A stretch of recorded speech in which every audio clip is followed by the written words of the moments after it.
Welcome to the team. Hey, thanks, man. All right, man, listen. I'm gonna be real with you. This ain't gym class, okay? This is my team. And as long as you understand that, we'll be fine. You got it? Beat the piss out of that guy.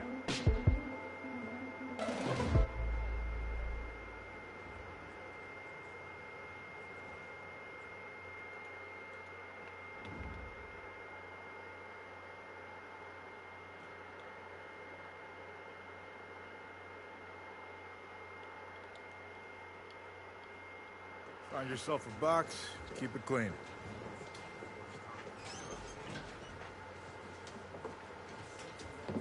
Seats taken.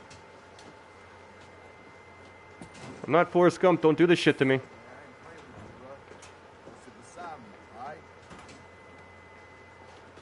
out of here, bro. I'm starting to feel like Forrest fucking Gump here. Seat taken.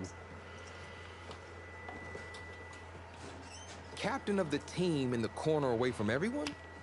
Shouldn't you be in the middle of the locker room? Morale and all? Well, I'm just over here for some peace and quiet. I have to get my head clear before a game.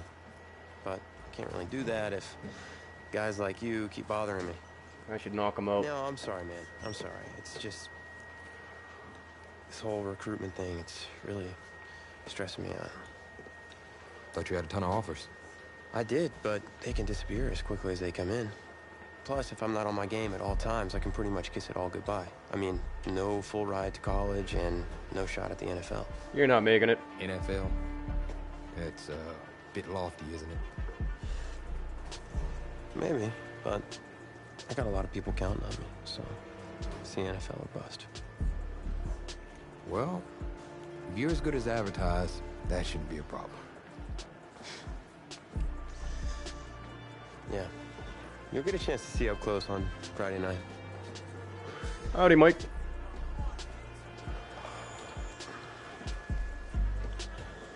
Who's that? That's Reggie Brown. He's in charge of the school paper. And What up, Reggie?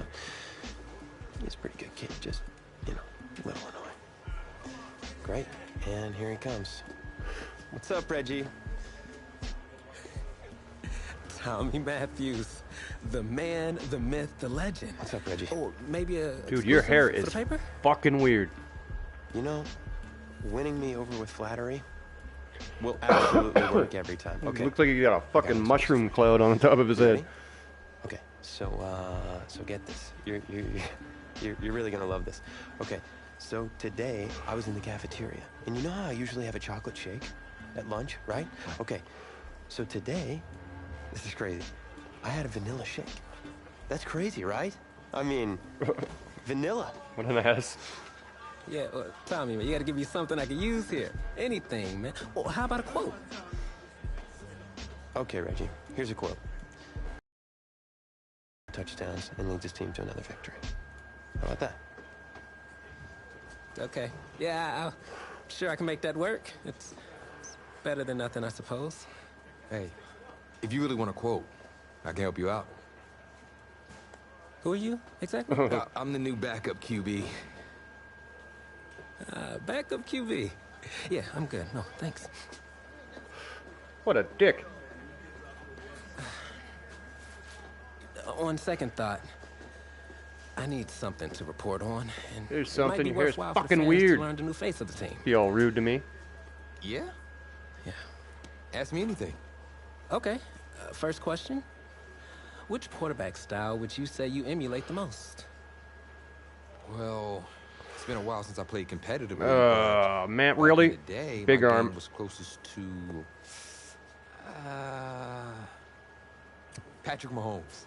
I love slinging it deep for the big play and making it happen. All right.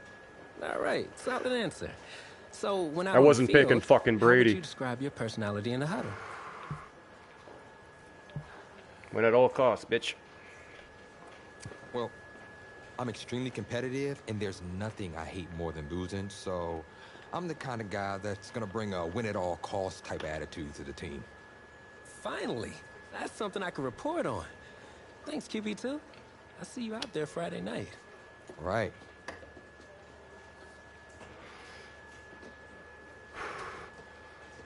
One little interview, he's so pumped. He's like, fuck yeah. Wait, I'm sitting on the bench on Friday. Tommy. Oh, we're down. What the hell, You all right, Tammy? man? Yeah, I'm fine. I just have this bug that's going around. You don't look fine. You look sluggish. It's like you're not playing with any heart out there. Don't you dare talk to me about my heart. I've put everything I have into this. This game is my life. If you have so much heart, prove it. Because you're not showing any out there. Whoa. Whoa, hey, easy. Easy, man. I didn't mean to upset you. You're right About what? about my lack of heart. Look, I didn't mean anything by it. No, it's my heart, man. I was born with a congenital heart defect. What does that mean exactly? That means that my heart doesn't push blood through my body properly. Tommy, I'm sorry. Devin, I had what's going no on? idea. I had a surgery when I was 9 to repair it. But my doctor's saying I need another one. Tommy, you need to get help immediately. Listen, if word gets out about this, that's the end of my football career. Do you understand? Please, you can't tell anyone about this. Well, I'm telling. This is serious. You can't afford to wait any longer. It's just fatigue at this point. I'll be fine. Okay, I just need to get through this season. Plus, I owe it to these guys to help them win a state championship. Yeah, you better sit the fuck down, Tommy. You're not helping anyone out there tonight, especially yourself. Plus, you're putting a huge risk with your health. You should sit this one out. What, and let you take over? I don't think so. I'll be fine. Well, you're gonna have a heart attack on the fucking field, you All moron. right, boys, bring it in. Not a word. I'm telling on you.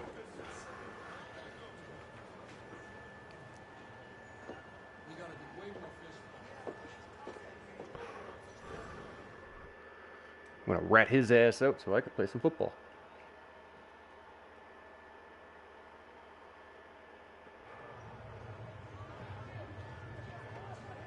I mean, to save his health, you know. It's all for Tommy. I don't want to take his place or anything.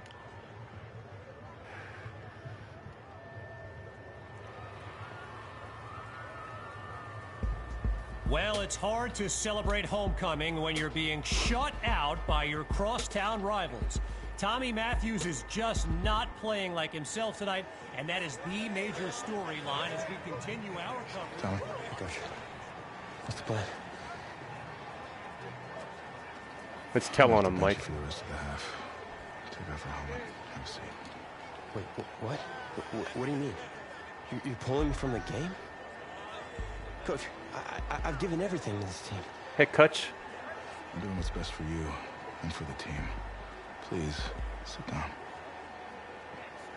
Yeah, that's right. I told on Coach, your I don't know what fucking he ass. said, but I'm fine to play. Look, I've got scouts here watching me tonight. I told on you. No, you can't play.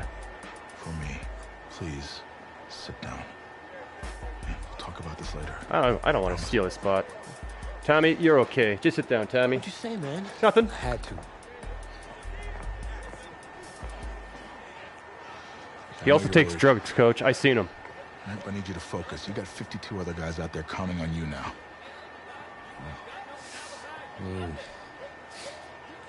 52 guys? No sweat, coach. Do it. Good, because we're gonna need you to ball out. Ball out. That's not asking too much, of course. No, I got this. Was it the play calling?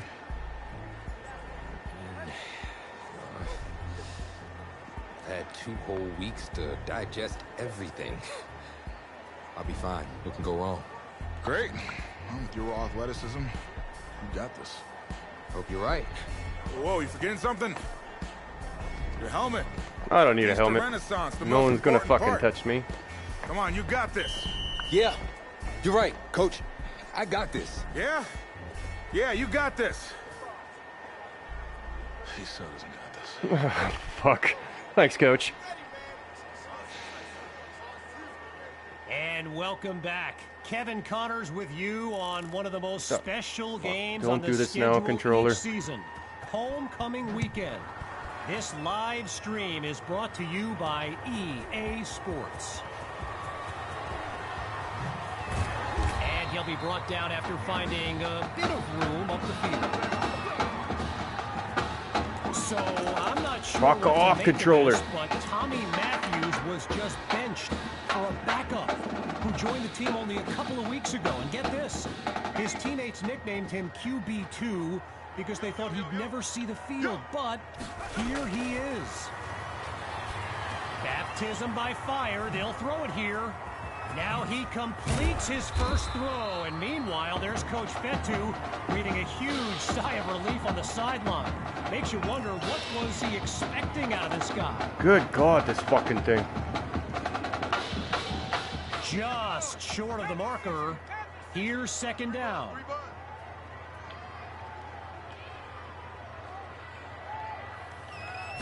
He's back to pass. He's got it past the marker. Say goodbye. Touchdown. Benny Fuller. A show-stopping score from beyond midfield. An eligible receiver downfield. Offense. What the fuck? So there's the decision, and they'll accept the penalty as these teams get ready for the upcoming play. From the 3-yard line. Here's 2nd and 6. Back to throw.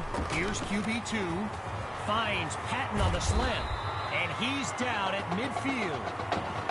You know, I gotta say, it's kind of odd seeing someone other than Tommy Matthews delivering these throws. I mean, he was basically the face of this franchise, in a manner of speaking.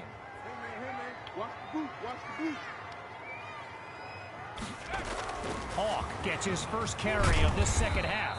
And a weight room play there before the defense can stop him. Well, I've got a moment. I gotta give a quick shout out to my man Reggie Brown with the school newspaper here. He took the time to show me around campus earlier today. This kid's got a real future as a reporter. I'm telling you, he did a great piece on QB2 not long ago. Now he's stopped after coming up with the first down. So Coach Fetu feeling blessed to have a running back like Sammy Hawk that can take the pressure off QB2. Still in search of their first touchdown, here's another 1st and 10. QB2 looks downfield, fires down the middle, and it's complete. A 24-yard gain, and that's a first down and then some. Fuck off, controller.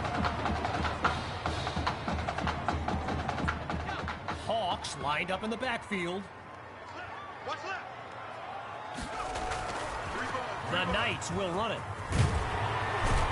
And all it takes is one play to move the sticks. A great run there.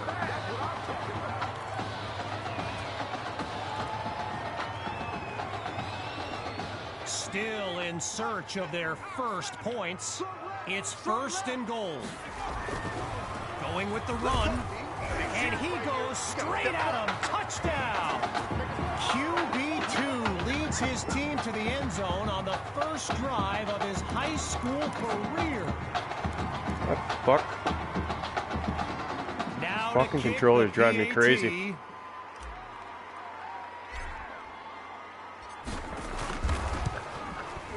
And it's good. So they trim the lead by 1 more point. The score now 13-7. So an unexpected drive by an unknown backup we call QB2 leads the way to this kick. Ready now for the kick. Fielded at the 9. And he's brought down at the 29-yard line.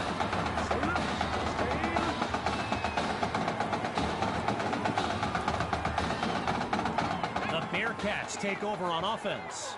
And there's Carpenter making some final preparations as we await the snap. Back to pass. Quick decision. Shit. Completes the throw. He came with a hit stick on that tackle. As a quick side note, what an honor it's been to team up with EA Sports to bring you some of the best high school football action in America. The players will be competing for Heisman trophies, national championships, and even Super Bowl titles in the years to come. Some of them are on this field today.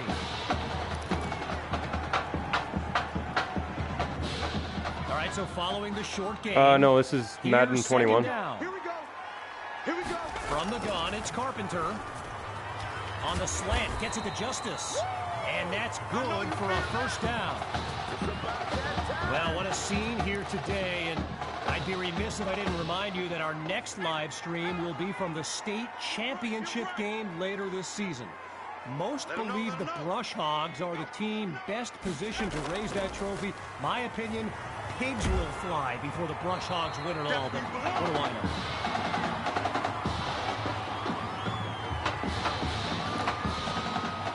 Still 10 yards to go after that incompletion on first. Once more on second down. Here's Carpenter. And it's incomplete. So we're looking at third down. Fuck off, man. Fucking controller driving. I didn't. Oh. 2 remaining as we pick back up with the action. I didn't mean to do that. This fucking controller is driving me crazy. A pair of incompletions have them facing 3rd and 10. Looking to throw again. Oh, hold on. He's running left. Oh. And he slides to avoid the hit. A gain of 7 on the play. And that makes it 4th and 3. Fuck this controller.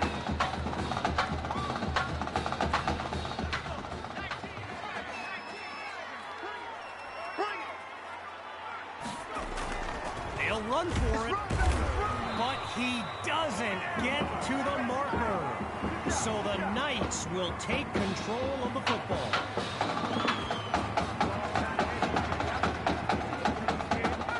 Now QB2 came off the bench to lead his team to a touchdown the last time out.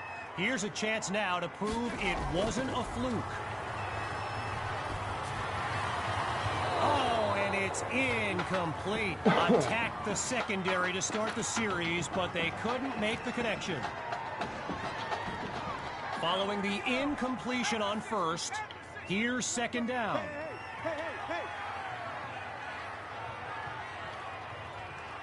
Still looking to throw, it's QB2. Oh, Patton is wide open. A 28-yard gain, and that's what the fans came to see. Fuck, man, this is gonna drive me crazy. Getting ready for the shotgun snap. Here's QB2. Push him back. Push him back. Back to pass on first down. Down the middle of the field, it's complete. A 26-yard gain, and now in striking distance.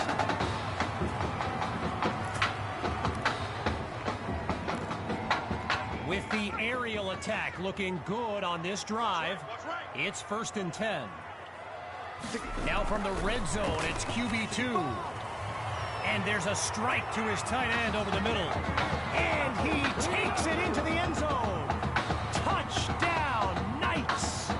And this game is tied at 13. Can you believe it?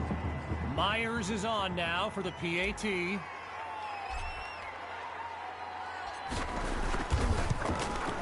And they'll take a narrow lead, just 1 point between the teams. So the scoreboard reads 14-13. Here's the whistle, and now the kick.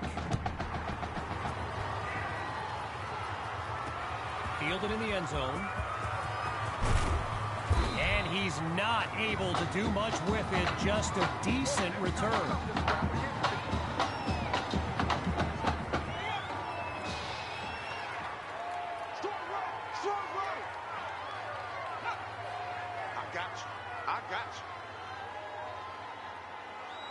Throwing to start the drive. Here's Carpenter. Oh, that was close. triple zeros on the clock as we reach the end of the third quarter. Stick around. We'll be back after a short break.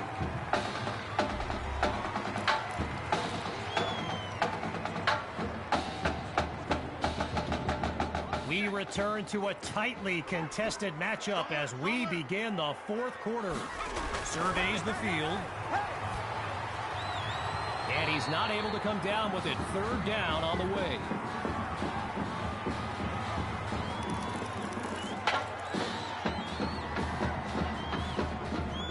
They've yet to go anywhere on this drive. It's 3rd and 10. Out of the gun, it's Carpenter. A quick hitter for the completion. He's finally tackled. A nice play for 10 yards, but it'll leave him short. 4th down. So following a drive that came and went, here's the punt after a 3-and-out. And the kick is away. Washington fields it. Nice spin move. Oh! He blazes a trail up the field as he puts together a great return. The Knights take over on offense. And this is excellent field position as they begin this drive. Hand off to Hawk. Cuts right. Touchdown! Sammy Hawk. And that's the kind of play we've come to expect. Now they're lined up for the extra point.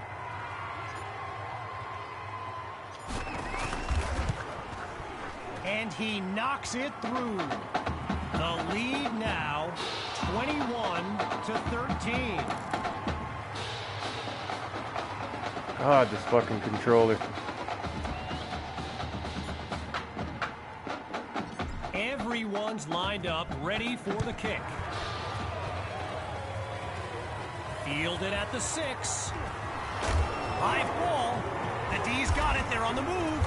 And they'll have it at the 22-yard line.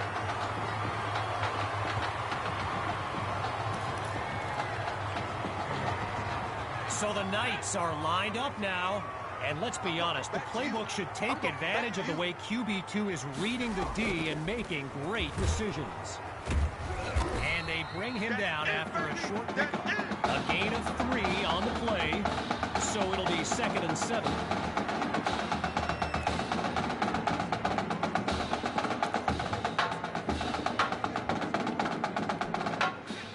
Lined up in the backfield, there's Sammy Hawk.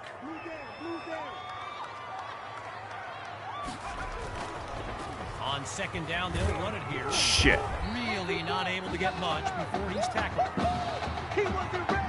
He wasn't ready. Fuck off, man.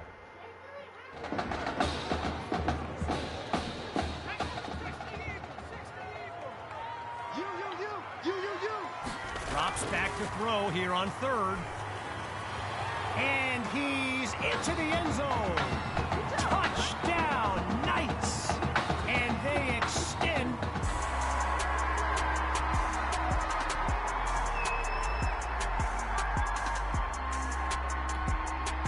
What the hell's going on here? Why is it simming shit?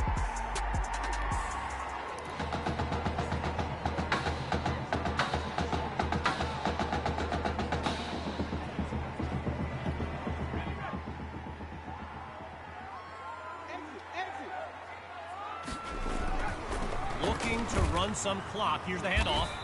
And he comes up with a nice gain before he's taken down. Timeout called by the Bearcats. No choice but to stop the clock. And more high school football in a moment. Less than 2 minutes remaining in this final quarter. Here's 2nd down. Hawk gets the rock. Shrugs off a defender. He's in the clear. 30. Past the 20. Now the Bearcats call timeout. What? Right on the fucking line? Back in a moment. That's funny. It's the defense in the spotlight now on this 1st and goal. They'll go with the run. And he takes it into the end zone. Touchdown, Knights. And that...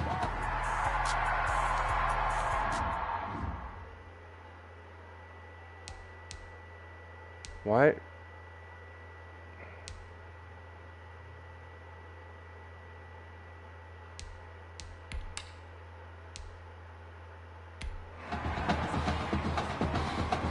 I don't know why I was doing that. For the extra point.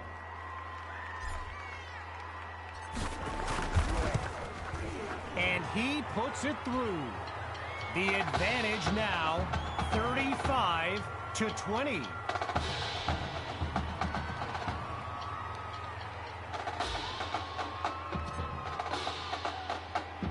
After giving up the touchdown, the Bearcats are back to receive. And this will be caught deep in the end zone. Yeah, I think the special teams coach's head might have exploded if he took that one out. Right choice on the touchback. On that Bearcat sideline, head coach Raymond Summers doing his best to keep his kids motivated. And they've watched a 13-0 lead disintegrate with a snap. Now he's brought down. A solid gain of 6 there on 1st down. Looks right, and it's complete along the sideline. A 21-yard gain, and a 1st down, and much, much more. Looking to throw, here's Carpenter. And they drop sack, him baby. For a sack. Carpenter gets everyone to the line. Looking to pass on 2nd down. What the hell was he doing there? They just weren't able to link up on that play.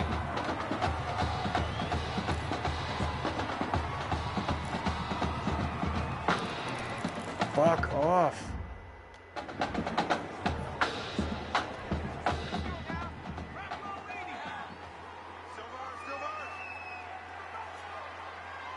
Back to pass on 3rd and very long. Popped up into the air, and he picked it off. And they'll have it at the 40-yard line. Oh, and that's a crushing blow. First play of the drive for the Knights. And there's Coach Fetu calling out some instructions for QB2 from the sideline. They start the drive with Hawk. And they'll stop him after a minimal pickup. Timeout called by the Bearcats. Their 3rd and final one. As we take a quick timeout of our own. After a minimal pickup, here's 2nd and 8. Another give to Hawk. And he's brought down after a nice gain on the play. A pickup of 5 on the play. And now it's 3rd and 3.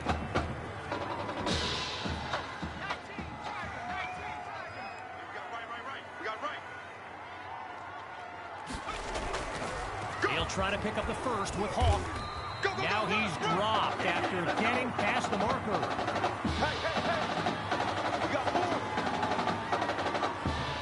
Working now from the far side of the logo. It's 1st down. Wow, it appears they're going to run a play rather than run out the clock. Not exactly sportsmanlike. Nope. And that will do it. A comeback to remember. So as our EA Sports live stream comes to an end, I'm Kevin Connors signing off. I'm going to be watching you. Not just with one eye, with both of my eyes. All right? Keep doing good work, and I'll be in... Hey, Grant Simmons, recruiting analyst over at recruitstowatch.com. Heck of a game at that tonight, son. Hey, you ever think about your future in football? Where you might want to commit to? Not really. I'm just kind of having fun out there. Yeah, I see you out there having fun. Well, look here, when you're ready, give me a call, all right? We'd love to add you to our site. My man. My man.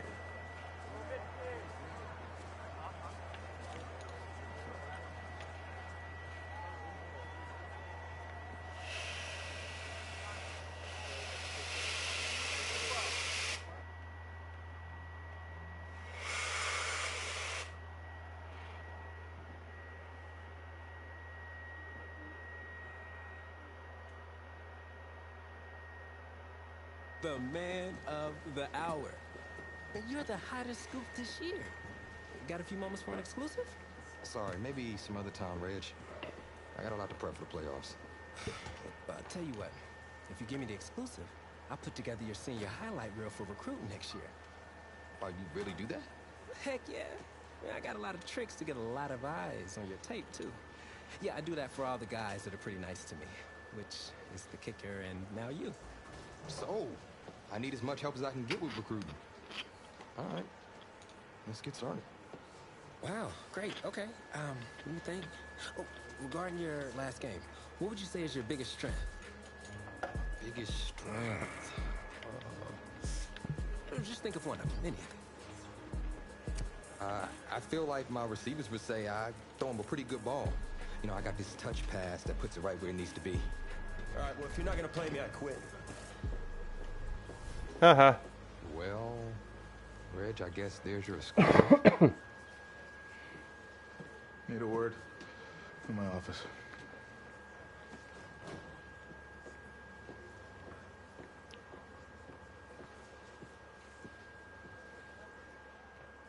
You ain't gonna play me, I quit.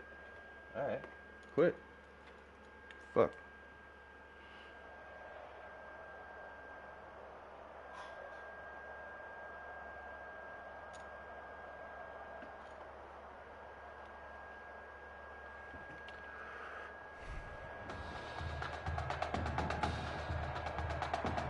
Welcome to our EA Sports live stream from Nissan Stadium, the home of the Tennessee High School Football State Championship and the host of tonight's clash between the Brush Hogs and the Knights. Thrilled to be joining you this evening. I'm Kevin Conrad. Well, the anticipation is over. A year's worth of blood, sweat, and tears has come down to this. Game time in the state championship. Oh, shit! And he's brought down at the 24-yard line.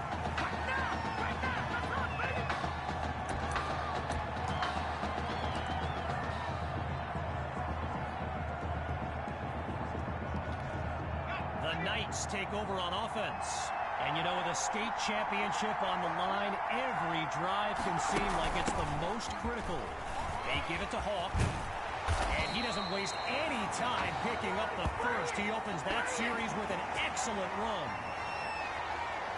As anyone knows, high schoolers and social media, it can be a recipe for drama. And Clay Rainey stirred up some controversy this week when he predicted a championship win for his Brush Hogs. Damn. You can imagine how well that went over with QB2 and his squad.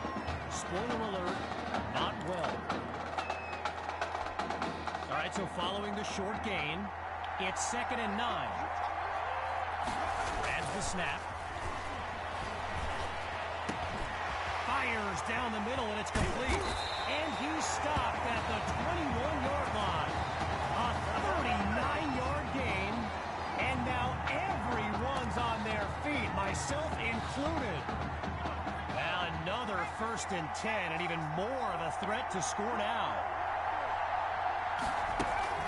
From the gun, inside handoff. And he's taken down at the 15. Gain of 6 on the play. So it'll be 2nd and 4. Hawks lined up behind QB2. 2nd down, running.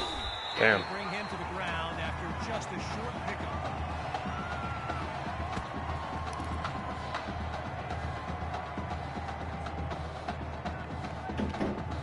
Looking to convert once again. Here's 3rd and 3. Out of the gun, it's QB2. No! And it's nearly picked off, but the drive will continue.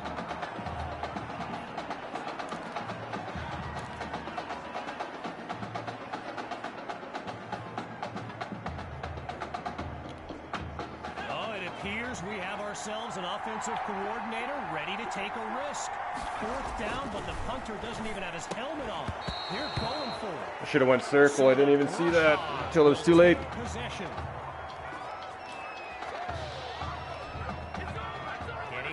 the shotgun snap. Here's Dixon. On first down, back to pass. And he can't make the connection. It's incomplete. Well, for the Brush Hogs, this game marks a return to the state championship. It's a chance for redemption after losing a blowout just 1 year ago in this very same stadium. The history they bring to this matchup adds a whole new dimension to this showdown.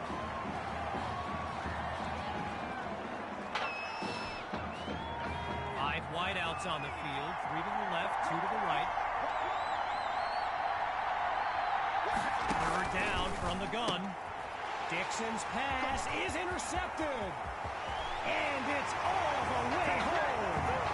Touchdown, Knights. The first score of this title game. Myers now to add the extra point.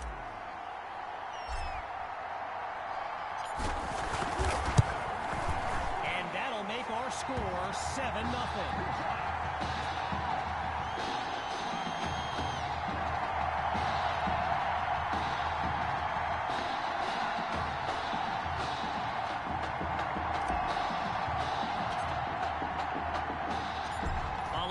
Pick-six touchdown.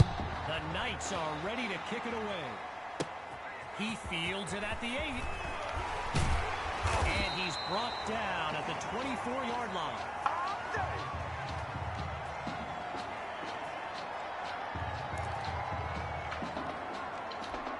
The Brush Hogs send out their offense. Let's see what the future holds on 1st and 10. Throwing after the interception. Here's Dixon. He's got Rosas. They bring him down. 5 yards on the catch there as they prepare for 2nd down. Lined up in the shotgun. On 2nd down, he'll drop back. He's on the move. Down goes Dixon.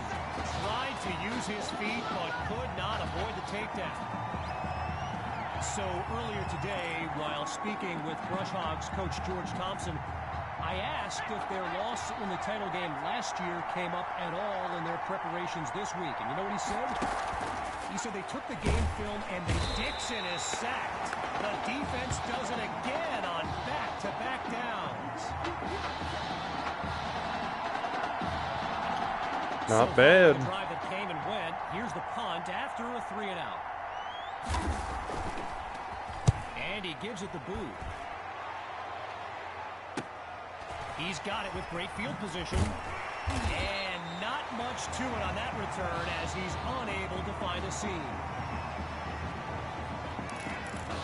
Okay, don't start doing this now, controller. I just thought I fixed you. So the Knights are lined up now, and they've got to just be thrilled to begin this drive on the plus side of the field.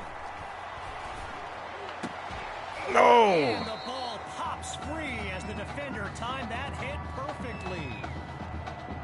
Okay, so you're hitting me up on social media wanting to know exactly what Clay Rainey posted, and it was an invitation to his championship party tomorrow evening. Yes, very bold, and you know what? He was pretty quick to delete it, too.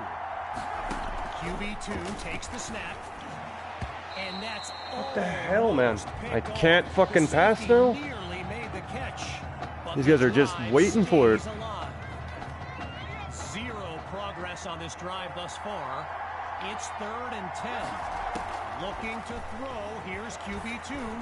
Airing it out for Patton. Why the fuck couldn't you catch that? He just like slowed right down.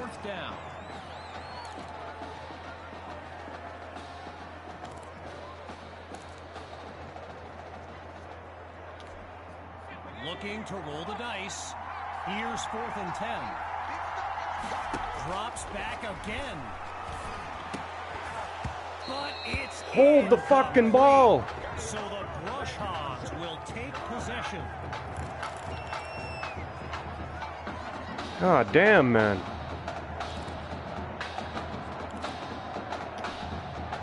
Getting ready for the shotgun snap. Here's Dixon. Looking to pass on first down. Fires right, it's complete. Taken down as he makes the grab. That throw good for 4 yards. Now it's second down.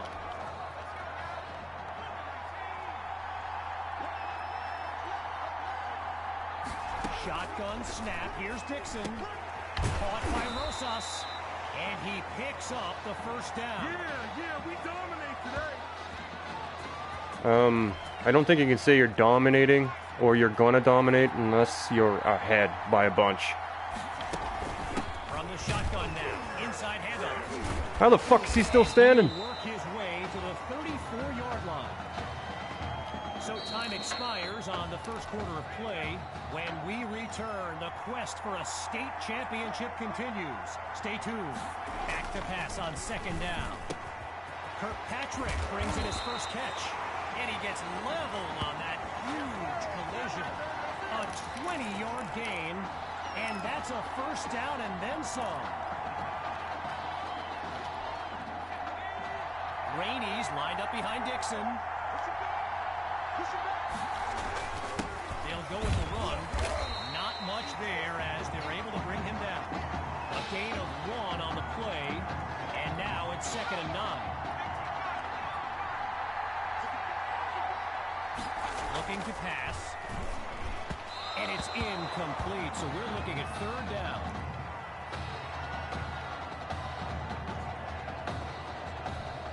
Following the incomplete pass on 2nd down, it's 3rd down. From the gun, it's Dixon. Pressure comes, and down he goes.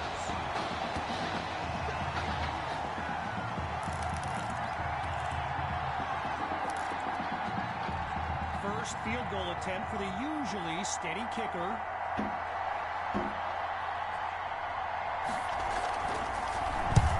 Damn. Dre's kick is good. And they close the gap on the scoreboard. The tally now 7-3. After giving up the field goal, the Knights are back to receive. Taken at the 4. The ball comes out. Now it's picked What up the going the other way. You gotta be And they'll shitting have me. it at the 38-yard line. The brush hogs Controller's starting to take fuck over up again. offense. And there's Coach Thompson yelling some instructions for Gavin Dixon from the sideline. Now he tucks it. And that's a fantastic way to start the drive. Just one play needed to get the first. So the comments keep coming in now on my channel, and yes, I did see Sammy Hawk's reaction to the Clay Rainey party invite. For those who What haven't, the here's fuck? what Hawk said. You can delete the post, but screenshots live forever. So there you have it. Everyone from playmakers to politicians, take heed. The new era of bulletin board material is here. Inside the red zone, it's Dixon. And now a flag comes out as that falls incomplete. Here's our referee with the call. Roughing the passer, defense. So it's roughing the passer. And that's a 15-yard penalty. They'll go with the run. And they bring him down after a short pickup. A gain of 2 on the play. And now it's 2nd and goal.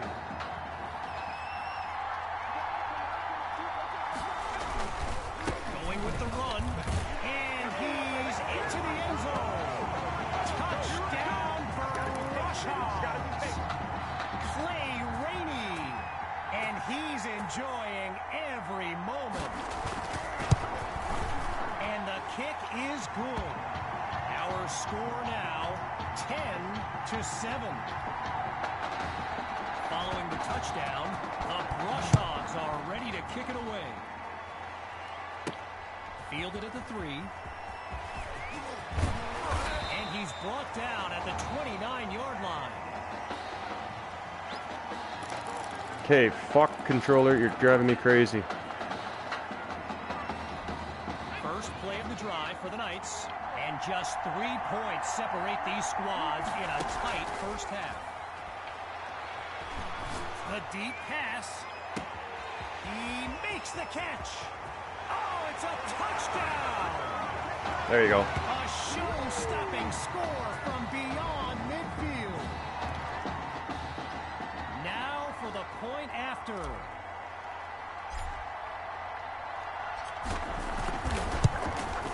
It's up and it's good. The lead now 14-10.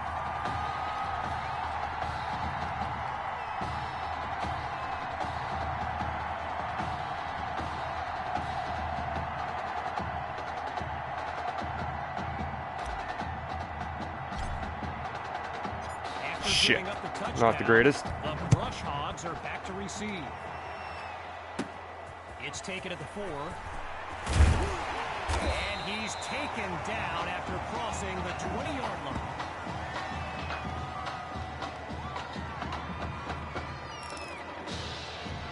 So the Brush Hogs are lined up now. And there's Dixon making some final preparations as we await the snap. They'll start the drive here with Rainey. Really not able to get much before he's tackled. When you look around this stadium, clearly a state championship. Fuck off, controller. Meanwhile, here comes the snap on second down. On second down, back to pass. The Brush Hogs give it to Rainey. And they'll take him down after a nice pickup. A gain of 4 on the play, so it'll be 3rd and 4. They come out 5 wide, 3 to the right.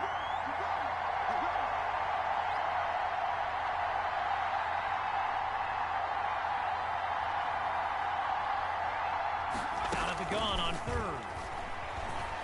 Oh, hold on, he's running right. Now he's tackled after picking up the 1st. Gavin Dixon, the field general of this Brush Hogs team, and someone who comes from a family with deep ties to Nebraska football. His dad, Clyde, played running back for the Huskers, as did his older brother, Tommy. Mom, Olivia, was a star on the Huskers track team, so I'm not so sure Gavin has ever even considered going anywhere else. Out of the gun, it's Dixon. He's got Rosas tackled as he pulls in the ball. That catch good for only a yard, so it'll be 3rd down. Dixon looks downfield. Oh, yeah, right. He's looking at, oh, he lost the football. Scooped up by the D. 10, and it's all the way home. Touchdown, Knights. And they stretch their lead. Now the kick for one more.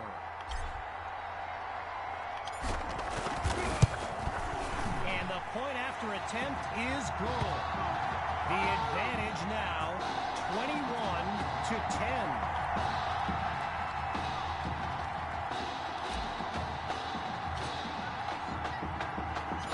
Following that thrilling fumble return, the Knights are ready to kick it away. It's taken at the 1. And he's not able to do much with it, just a decent return. Here come the Brush Hogs to start the drive. And you know, signal caller Gavin Dixon, he's no stranger to pressure. He led the way to victory in a couple nail-biters earlier this season. And he's brought down at the 28-yard line. Timeout called by the Brush Hogs. That leaves them. Did not see that coming, to be honest. As we unravel the final moments of this opening half. Looking to pass on second down. Now he finds his target on the out route. And he comes up with a 1st down. Now the Brush Hogs call timeout. That's their 2nd one thus far as we near the halfway mark.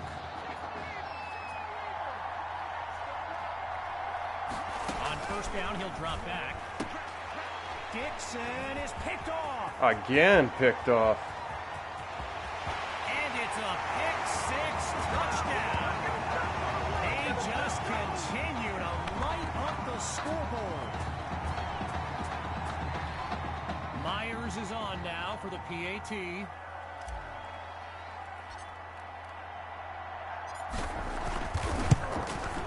And they add yet another point. One of many in this matchup. They're up big right now.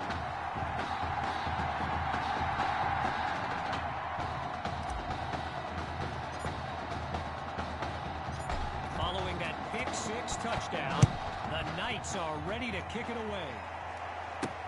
Caught in the end zone. And he's taken down after crossing the 20-yard line.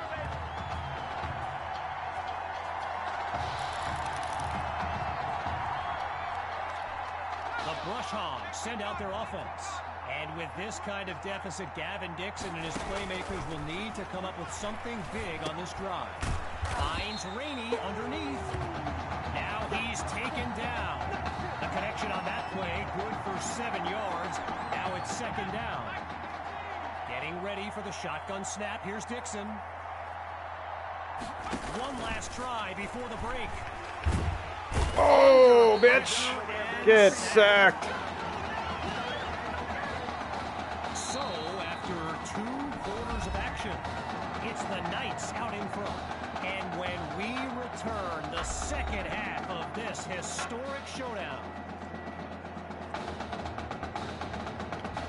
We can only hope the rascals who pulled off that halftime prank are brought to justice. Either way, it's time to get back to the game. Here comes the second half.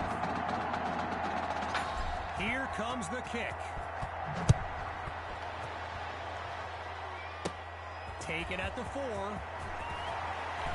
And that's a solid effort on the return as the offense heads onto the field. Their offense is shit right now. Shotgun look. Throwing to start the drive. Here's Dixon. Right side of the field. It's complete. And he'll find his way up to the 32. I've got to take a break from the game here for a moment. I think the pranksters I mentioned earlier are still on the loose. Over in the Brush Hogs fan section, they're holding up signs they found underneath their seats with the letters that spell, well, let's just say there's a reason we aren't pointing our cameras at them right now. After coming up with a strong run, it's first down. They go back to Rainey. And that goes in the wrong direction as they're tackled for a loss. I mentioned earlier Gavin's ties to Nebraska football. Look, he's obviously been asked about it since I think the 8th grade. And to his credit, he's never been shy about saying, yeah, I mean, if given the opportunity, who wouldn't want to be a Husker? So it's a fumble. The D's got it. They're on the move. And he's gone again. And it's all the way home. Touchdown, Knights. They are running away with this game. It's all fucking defense, apparently. And Holy now Christ. It's time for the extra point. And he gets it to go. The score now, 35-10. Oh no, no, no, no, no, no, no, no, no, no, no, no, no, no, no. This could get interesting.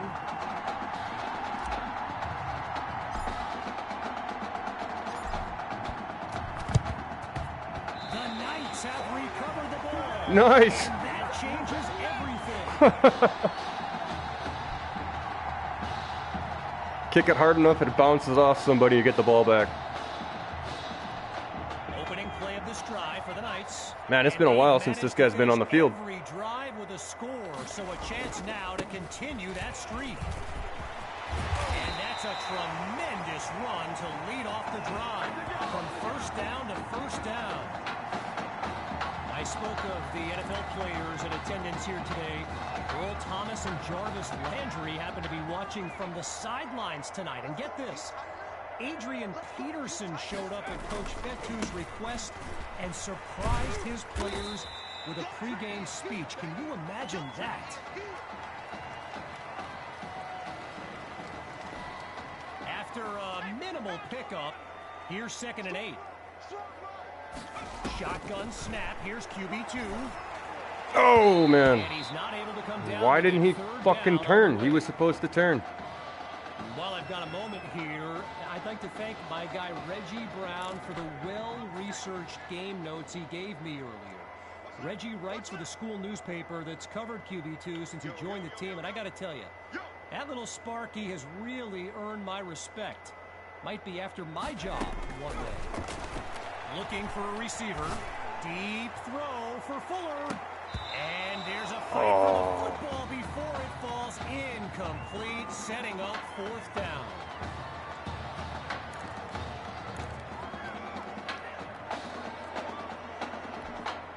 Oh, interesting call here. They're going to keep the punt team on the sideline for this 4th down. He's got Patton. The gamble pays off. Touchdown, Knights. Davion Patton. And that's a play worthy of recruitstowatch.com. And he knocks it through. So the scoreboard reads 42-10.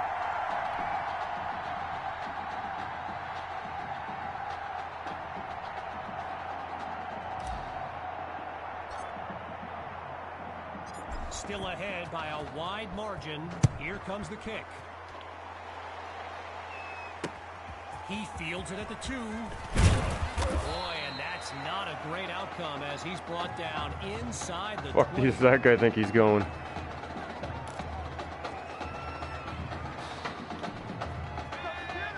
Rainey's lined up in the backfield.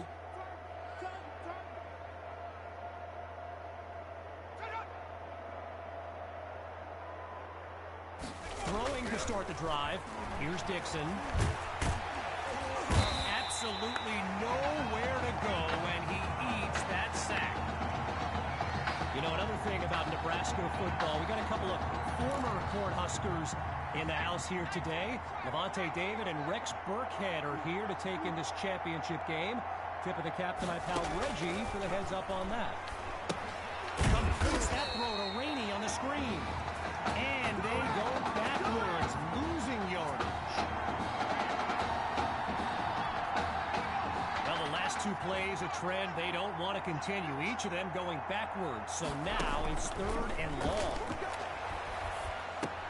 Goes underneath to Rainey. Now they bring him down. 14 yards is the pickup there, but it'll still lead to a 4th down. The Brush Hogs lined up, ready to punt it away. And here's the kick. Here's Washington. Gives them the spin cycle. And that's a terrific return as he shows off the wheels on his way up the field.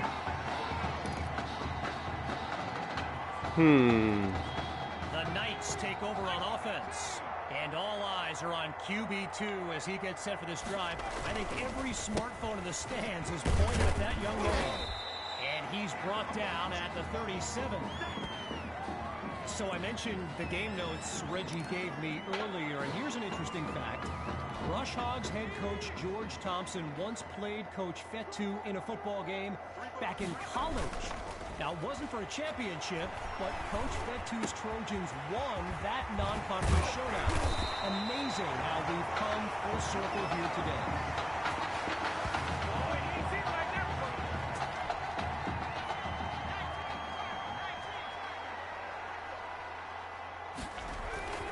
Hawk gets the handoff, and he takes it into the end zone. Touchdown, Knights! Sammy Hawk, his first score of the game. Here's Myers now for the extra point. And he puts it through. The tally now, 49-10.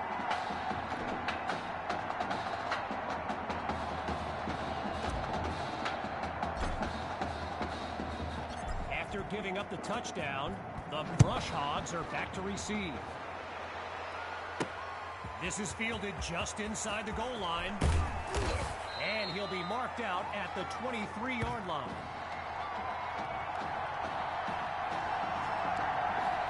Getting ready for the shotgun snap. Here's Dixon. Back to pass on first down. Now he'll tuck. Sacked for a loss. The defense able to hunt him down. That poor guy's just getting fucking worked over. Following the takedown. So that'll do it for this third quarter of action. And after a quick break, we'll return with the final act of this state championship. So it's second down as we resume action here in the fourth quarter. Looks to throw out of the shotgun. And it's incomplete, so we're looking at third down.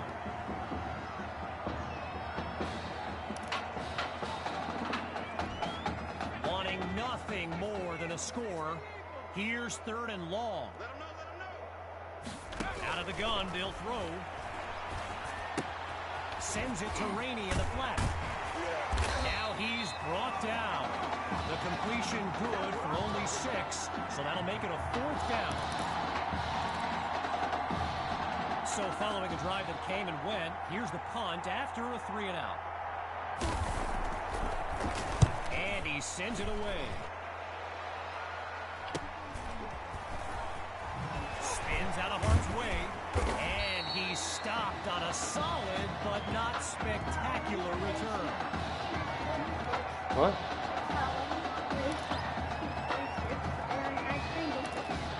Cool. So the Knights are lined up now, and they've got a sizable advantage on the scoreboard. Nice. The drive begins on the ground with Hawk. Oh, yeah. And he's Yeah, I'm playing football. for a loss of yards. I've had football for a long time. While doing some prep for this game, I got a recommendation to check out recruitstowatch.com. And let me tell you, QB2 is well represented with some jaw-dropping highlights. And you got to remember, until earlier this season, he hadn't played a down of football since Pop Warner. Think about that kind of meteoric rise. Meantime, they pick up the first through the air on second down. What the? So the verdict's been delivered, and the penalty, of course, will be accepted. Still second down.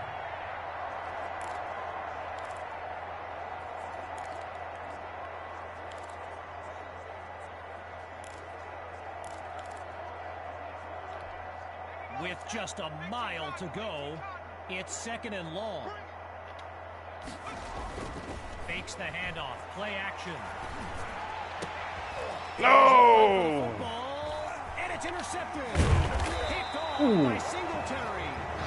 And they'll have it at the 46-yard line.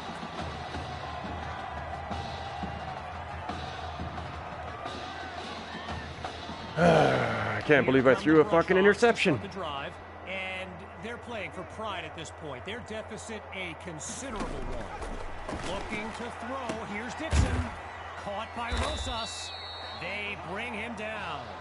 It's 2 yards on the completion there. That'll bring up second down.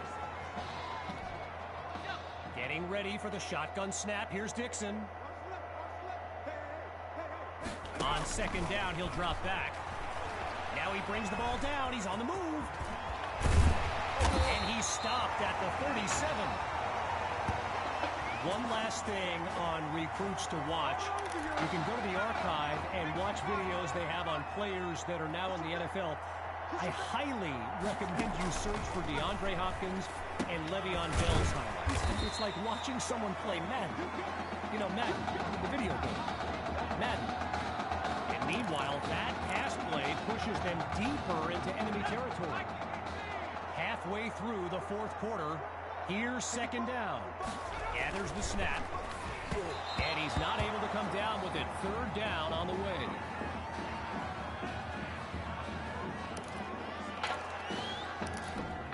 Fuck this controller, you son of a bitch. At this point, it'll be 3rd and 4. Here's Dixon. They run the screen, and it's complete to Rainey. Now he's out of bounds after a solid gain on the play. All right. Fuck controller.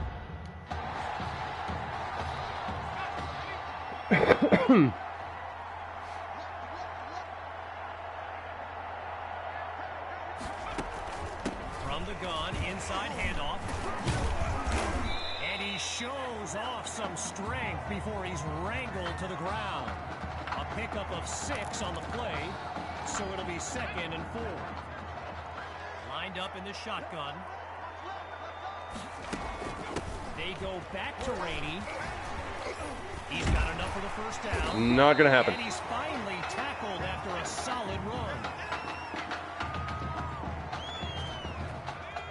All right, here we go. It's 1st and goal. They'll go with the run.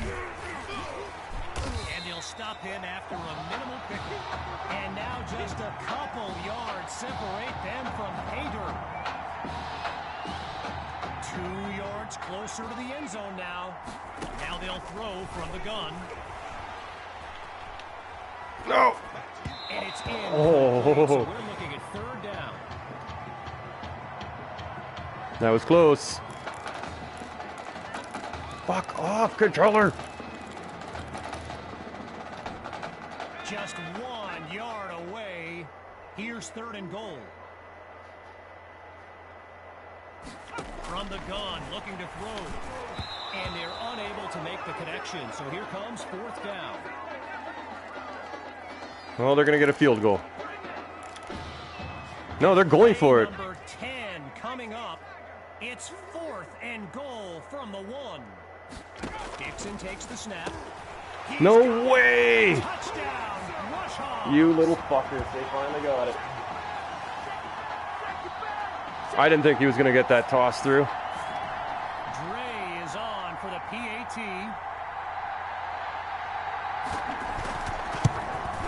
And the kick is good. Our score now, 49-17. Ready now for the kick. They're booting it way the fuck out there. Let it go out. And it'll be a touchback as the ball winds up outside the end zone.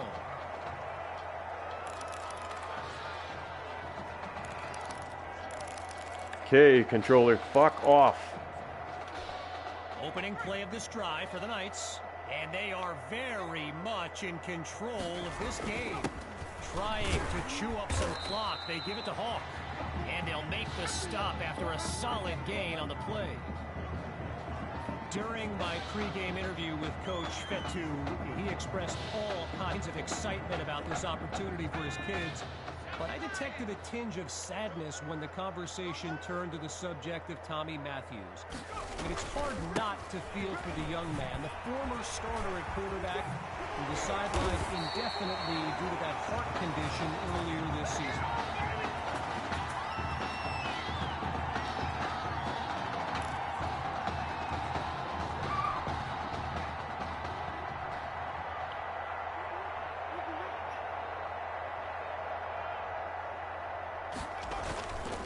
The Knights will run it. And he's across the 50 to the 47. Gain of 6 on the play. So it'll be 2nd and 4. From the back of the eye, Hawk scans the field. On 2nd down, they'll run it here. Cuts back to the right. And he's all the way home for a touchdown. And that should seal the deal. Now for the token point after.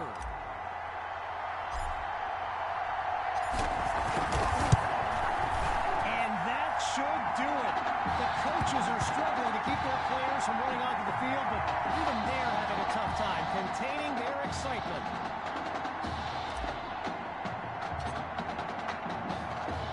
Still very much in control of this game.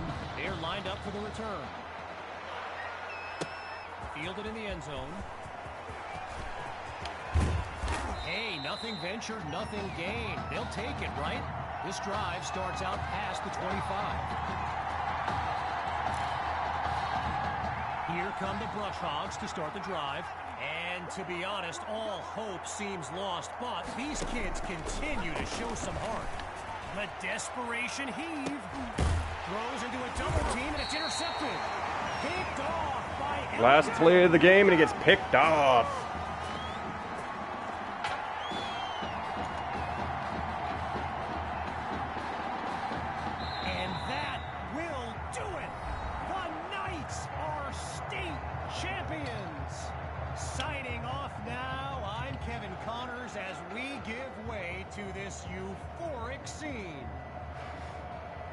Dude shouldn't have quit the team. He could have still had that shit on his resume.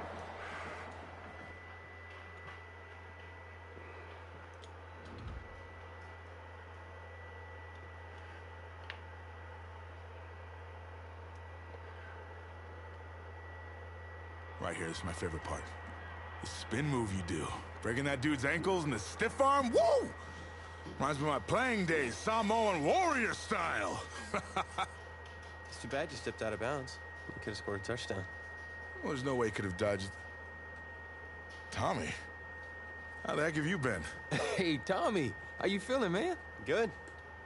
Got a clean bill of health. I'm ready to get back out there. Come on in, have a seat. Didn't think you'd be back. Trust me, I tried transferring. Doesn't seem like any other schools want to accept a perceived health risk. But I've got a clearance from my doctor, Coach. I'm ready to play. What do you think? I'll offer it back to him. It's only right you take your spot back. I was just keeping it warm for you. You know, the team seems to be doing just fine with you out there. And seeing that you're kind of thin at receiver, I was thinking that maybe I could help out by lining up outside. There you go. Shoot, yeah. We'll work something out. Like you said, Coach, you got to do what's right for the team. It's the best news I've heard since my Aunt Lokalani's Boar won Best in Show. I'm gonna get the playbook. We're gonna start drawing some stuff up. Woo! I know I'm not your favorite person in the world right now. You're not even in my top 7 billion. That's fair. Just know I did what I did to protect you. Not to try and take everything that you worked for. You know, I can understand if you're angry with me, but I'm gonna do everything I can to make it right. I'll tell you how you can make it right. The Midwest Prep Showcase, later this season against the Central Hawks. What about it? Well, they're the best team in the country, and it's a nationally televised game. That means every recruiter's gonna see it. So what do you want from me? Just want you to let me go out there and do my thing and show the recruiters what I can do. It's my last chance at getting an offer. Fine. But if it's not working out there, then I gotta get the other guys involved. Trust me, you won't need to.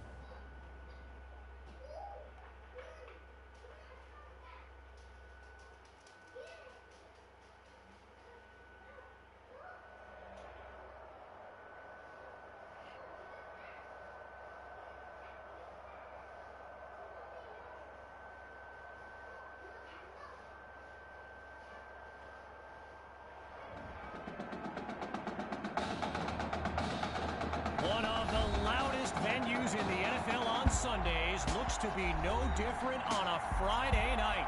We've got a packed house for the Midwest Prep Showcase. Soon, 2 of the best high school football teams in the nation will collide here at Arrowhead Stadium when the Hawks take on the Snoop Knights. Dogg. Wait, it's your... Yeah, rapper, producer, entrepreneur, Snoop D-O-double-G. Please believe it, that's me. But hold up. Ain't you one half of them Heartbreak Boys? I'm a huge fan of yours. Nah, man, I'm a fan of yours. Check this out. If the coach and half the stadium knew what I was about to say, they try to run me out of this town, man. But let me tell you this. I've been following y'all story for quite some time. And I'm pulling for y'all tonight. Wow. That's amazing. Thank you so much. For sure, my brother. Now get out there and go do your thing. Yeah. I'm gonna put on a show for you for sure, Snoop. All right. You never know, we may connect in the future. Good luck. For shizzle. La-di-da-di-da. I just met Snoop D-O-double-G. I saw that. Thanks for introducing me back there. Oh, shut up. I'm just kidding. That was pretty cool. Did I hear he's pulling for us? Yeah, man. Cool. Ready? Yeah.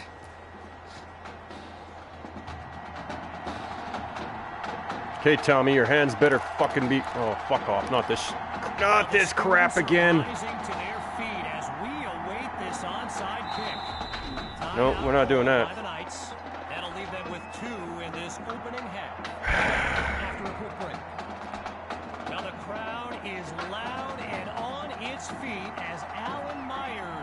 things started.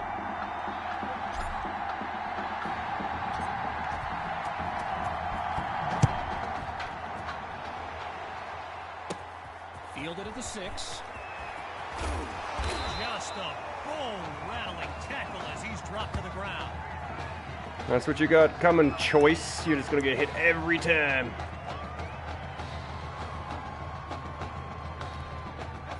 So in this matchup of top-ranked QBs, it's Braxton Knight and the Hawks with the chance to strike first on this opening drive. Here's Knight on the first play.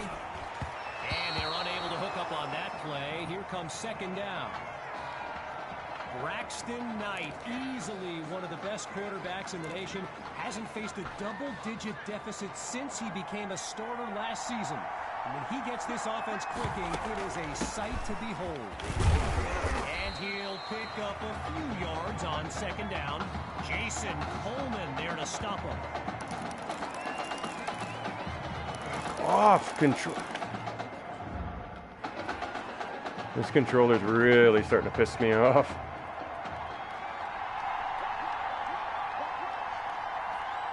From the gun on third down. Here's Knight. Wait, maybe not. He's on the move. And he'll find his way up to the 32. All these kids so thrilled when they found out this year's edition of the showcase would be What, baby? the home of the Kansas Football. City Chiefs, Arrowhead Stadium. This is Yes, now of course a you still premier have this event game. Why would on I the get high rid of school it? Football calendar. Nope. Oh, He's you went the down at wrong the way. 20 What are you doing? Okay.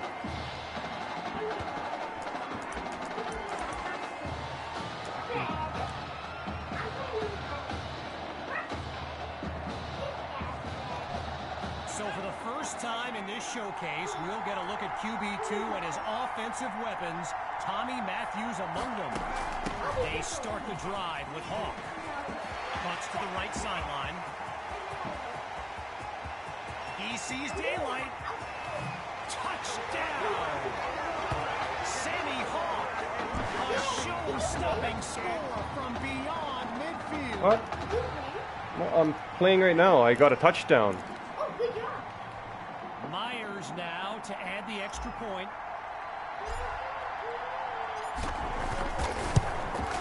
And Yeah, that's no kidding. good for a 7-0 lead. Just waiting for me to get off the field so I can get high with him.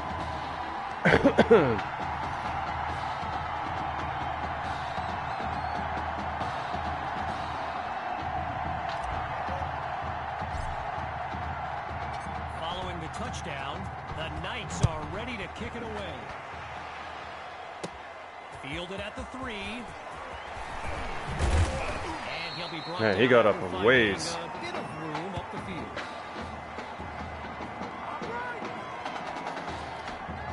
The Hawks Well, right after send this out game, their I'll burn one with them. Let's see what the future holds on 1st and 10. They'll start this drive on the ground. Not much there as they're able to bring him down. Apparently, the kids on the field weren't the only ones thrilled about this game being at Arrowhead. We've got an incredible turnout for one of the most hyped matchups of this season. Second down. You're not going nowhere. Oh, boy, and that'll set them back as he's tackled for a loss. So here's third down after not much success on the ground this series. Out of the gun, looking to fire. Oh, change of plans. He tucks the ball. Arrowhead Stadium, one of the best venues in all of football. And you know who loves it here? The coach, Jonathan Coachman.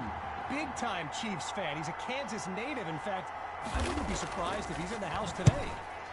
And he sends it flying. Washington fields it. And not much to it on that return as he's unable to find a seam.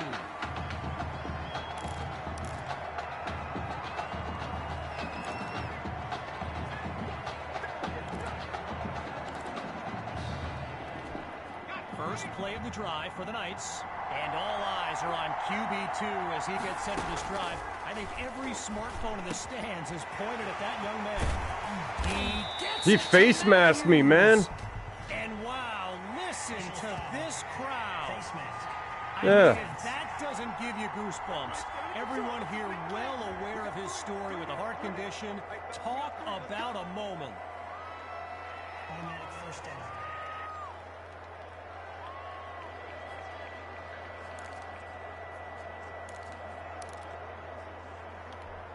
The Knights take over on offense. And this is excellent field position as they begin this drive. Here's QB2. Finds Matthews on the slant. So that's a pair of catches now in just the first quarter. And Tommy, he's running routes like he's been playing all season long. Hawks lined up in the backfield. The Knights will run it. A pickup of 7 on the play. And now it's 2nd and 3.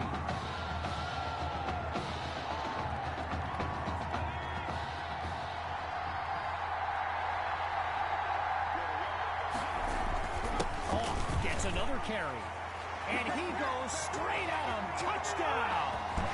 Sammy Hawk, his 2nd rushing touchdown of the game. Here's the Knights looking for 2. Going with the run. He can't get it across. This fucking controller just trying hard to fuck me over. Empty on that play call.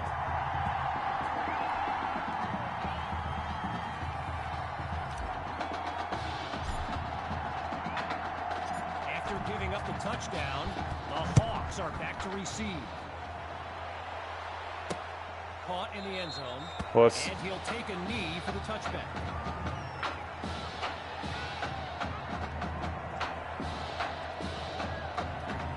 So the Hawks are lined up now, and field general Braxton Knight finds himself in an unusual situation. He's not used to being down double digits at any point in his career. And they can't make the connection, so it'll be 2nd down. So yes, there's an obvious reason why they call this the Midwest Prep Showcase. Every year, it's quite literally a showcase of the nation's top players. But this year is the first time they've ever had the top 2 quarterbacks in the country face off. I'm speaking, of course, about QB2 and Braxton Knight. They're going to bring him to the ground after just a short pickup. A gain of 3 on the play, so it'll be 3rd and 7. Getting ready for the shotgun snap. Here's Knight. Drops back to throw here on 3rd. Now he moves out of the pocket. So that falls incomplete, but there is a flag down. Why? Here's the call from down on the field. There you go.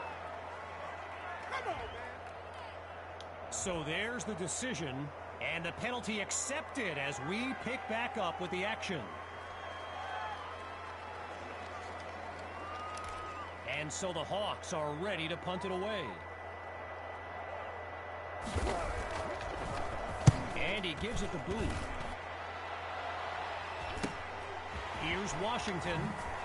Ooh, he puts his own spin on things. And he's brought down at the 44.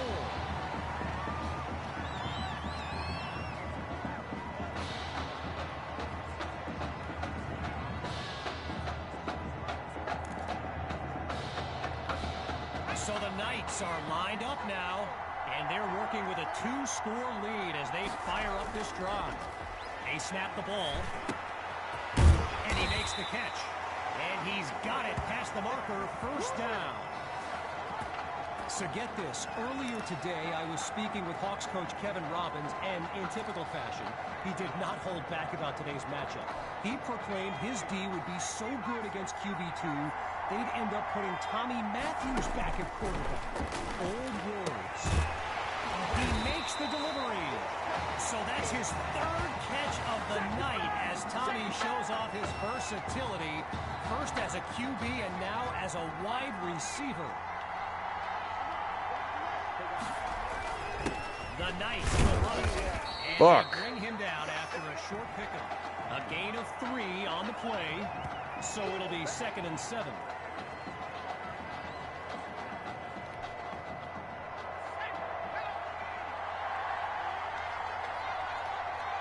Scans the field.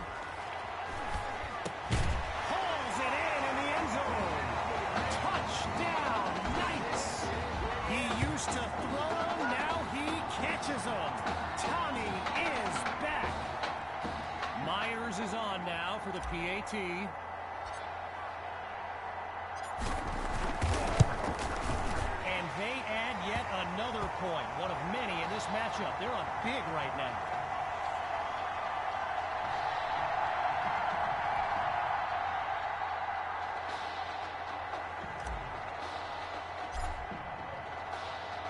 Still leading by a comfortable margin. Here comes the kick.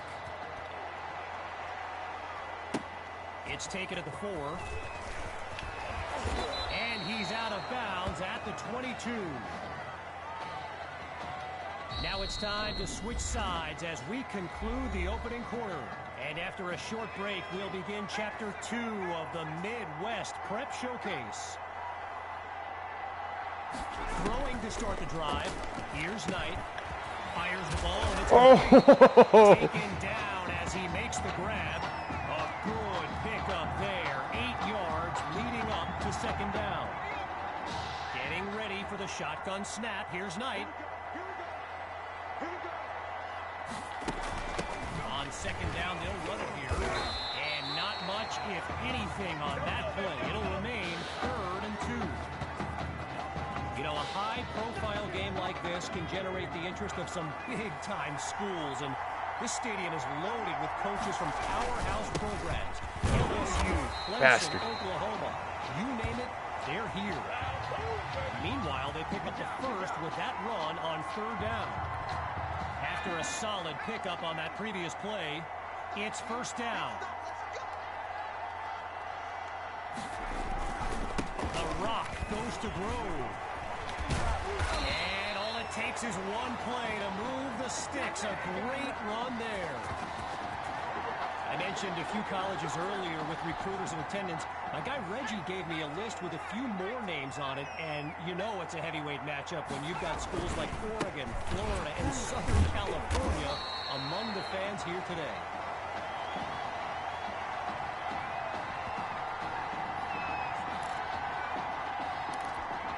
All right, so following the short gain, here's second down. Play action, Knight to throw. And he's not able to come down with it. 3rd down on the way.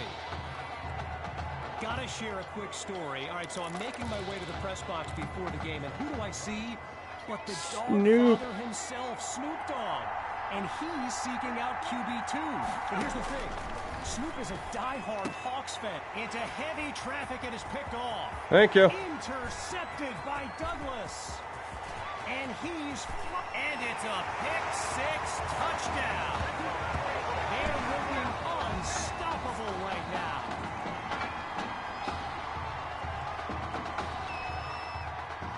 Now they'll kick the PAT. It's up and it's good. The score now 27-0.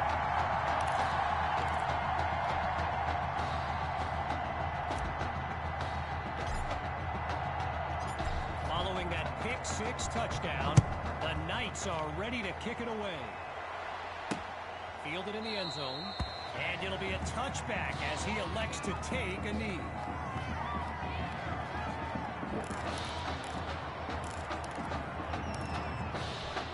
Opening play of this drive for the Hawks, and we'll see if they've come up with anything to prevent this drive from ending with yet another punt.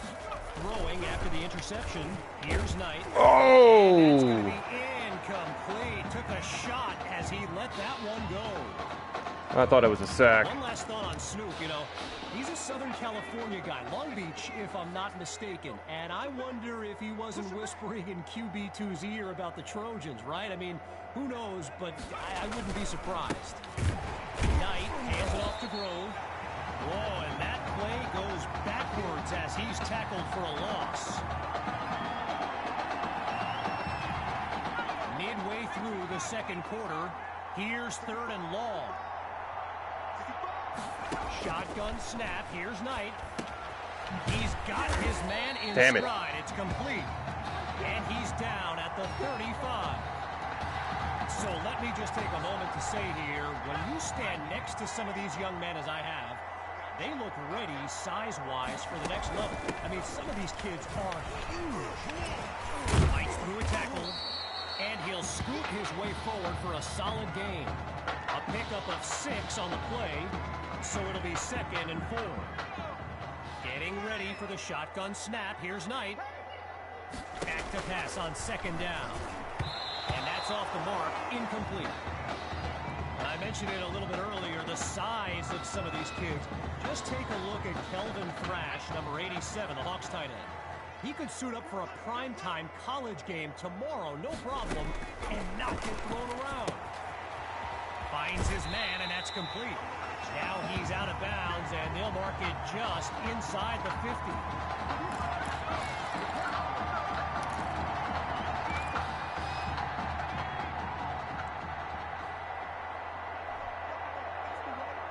On 1st down, back to pass. Ball's loose, and the Knights nice take possession. They flip the field with some great playmaking.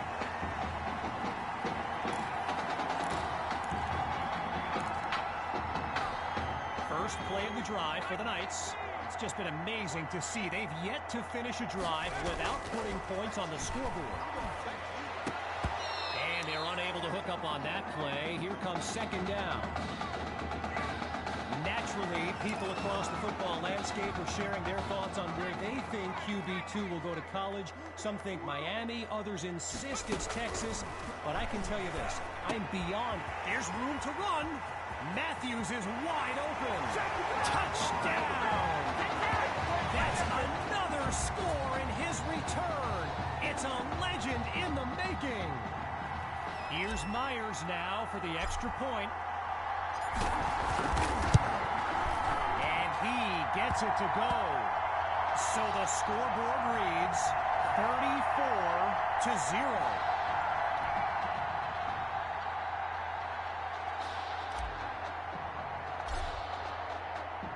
After giving up the touchdown, the Hawks are back to receive. Caught in the end zone. And they shut him down at the 20-yard line.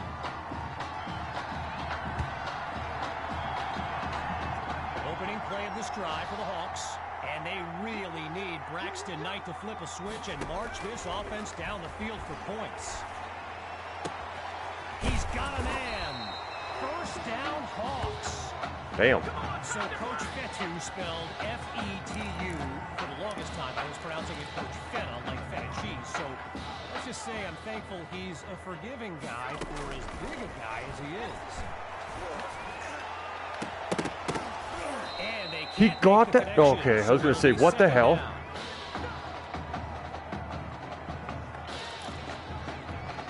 With halftime just around the corner, here's 2nd down.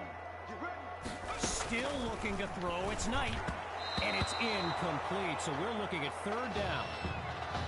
Now going back to Coach Fetu, someone who is universally beloved by players old and new. But he's certainly got his quirks. If I gave you a dime for every time he said Samoan warrior style in a film study, I think you'd be a very rich person. And that'll be incomplete after a timely play to force a 4th down.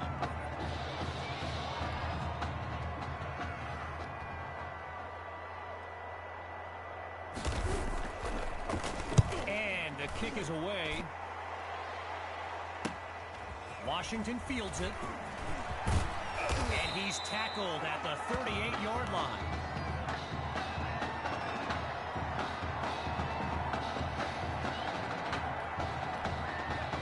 QB2 settles into this shotgun look. On 1st down, he'll drop back. And that deep ball is incomplete. I just got rid of it. That guy was coming at me. On 1st down, but it only results in a long walk back to the huddle. Still 10 yards to go after that incompletion on 1st. Drops back, and he'll throw it again. Finds Matthews on the slant. And he moves the chains. 1st down. Operating now on the opposite side of the field. It's 1st down. From the gun, it's QB2. But they can't make the connection. Took a shot on 1st down, but couldn't finish it off.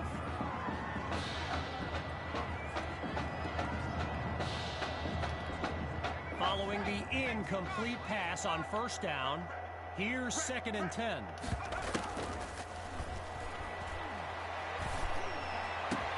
Down the middle of the field, it's complete. Touchdown! Yet another clip for his growing highlight reel. Now to tack on another point. And he knocks it through. The tally now, 41-0.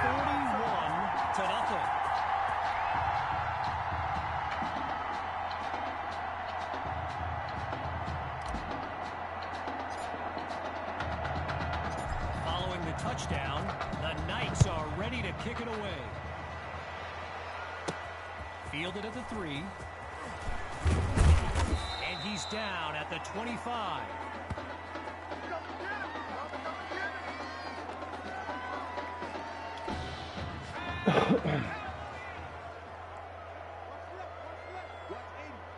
Throwing to start the drive. Here's Knight. Thrash brings in his first catch. Tackled as he pulls in the ball. It's 2 yards on the completion there. That'll bring up 2nd down.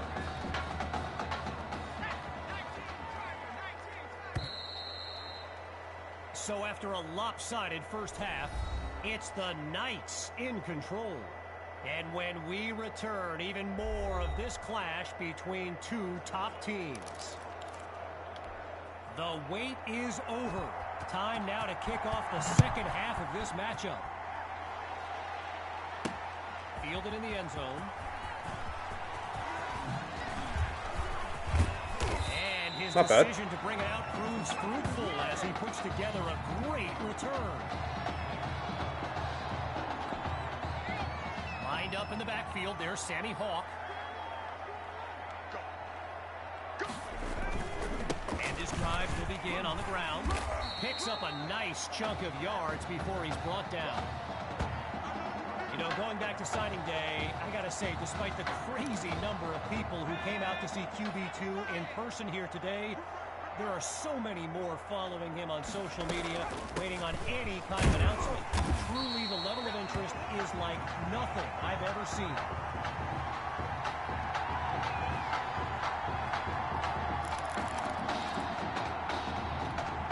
After a minimal pickup, it's 3rd down.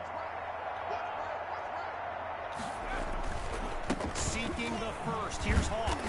Now he's dropped after getting past the marker. And it was only a matter of time, right? Reggie just told me the hashtag QB2 to the U is a thing. Gotta love social media. And let's be honest, you just know Miami's been selling this kid on the incredible tradition they have at the QB position. So meanwhile, that one play pushes them deeper into enemy territory. Pushing deeper into enemy territory. QB2 hands it off to Hawk. And he's taken down at the 33. Sammy Hawk, a standout player born in Clemson's backyard, but the rumor is the Tigers are not his top choice, and it's no secret he's made a few unofficial visits to Gainesville, Florida, Gator country. After coming up with a strong run, here's the start of a new series.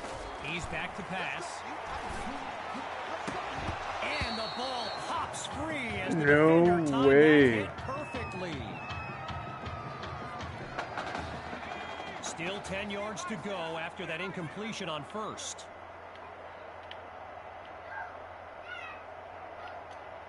Once more on 2nd down. Here's QB2.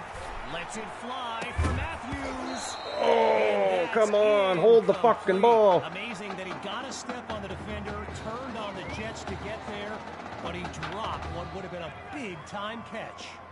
Looking for another conversion. It's 3rd and 10. Matthews is wide open for the catch. So it's no surprise Tommy Matthews involved in another play and proving to be very tough to contain.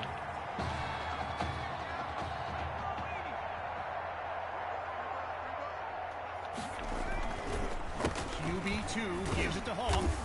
Dude, you're supposed to wrap that guy up. What the fuck you doing? A pickup of 3 on the play, so it'll be 2nd and 7.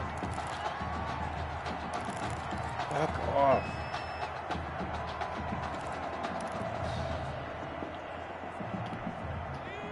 Shotgun look.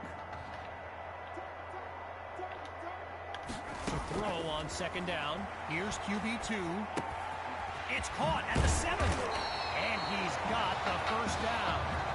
Well, despite some defensive adjustments, Tommy continues to find a way to the ball.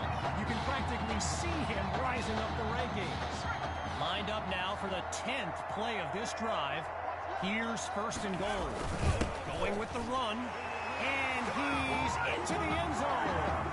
Touchdown, Knights. Sammy Hawk. What a game for this young man. 3 rushing touchdowns.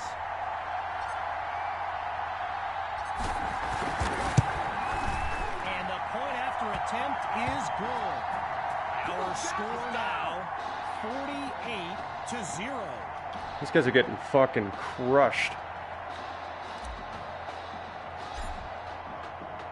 Still ahead by a wide margin. They're lined up for the return. Caught in the end zone. And this drive will be getting started inside the 20. Not ideal.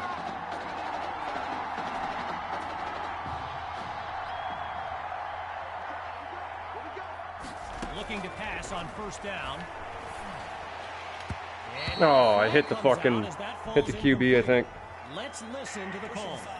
Roughing the passer. Yep. Defense. Kind of figured. So it's roughing the passer, and it'll cost them 15 yards. Following that incompletion, it's 1st down. Out of the gun, it's Knight.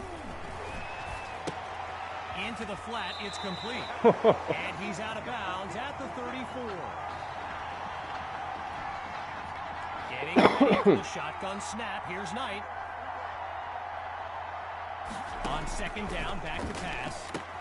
Spots Thrash, completes the throw. Now he's taken down. The completion gets them 7. Here comes 3rd down.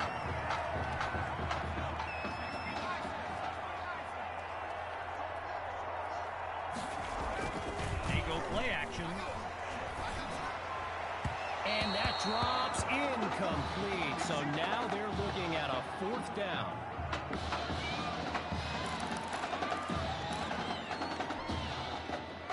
With the Hawks lined up to punt and down big, I can't help but think of that stat I highlighted earlier. What about Braxton Knight and how he hasn't faced a double-digit deficit since the middle of last season? Whoa. Talk Good about God. jinxing a kid. This has been tough to watch.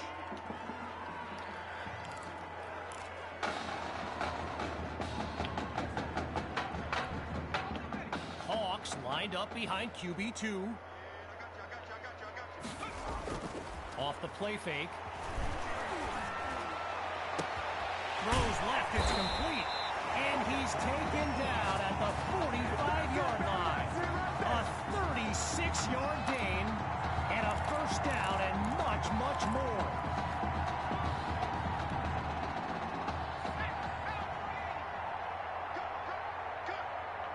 Out of the gun, it's QB2. Slings it downfield, and he makes the catch. And he's brought down at the 19. Beautiful toss, beautiful catch. Okay, now that I'm back in my seat, why don't we pick back up with the action here, 1st and 10.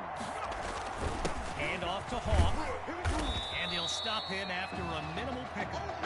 A gain of 3 on the play, so it'll be 2nd and 7.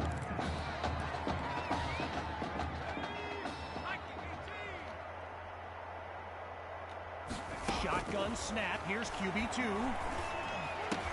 Oh.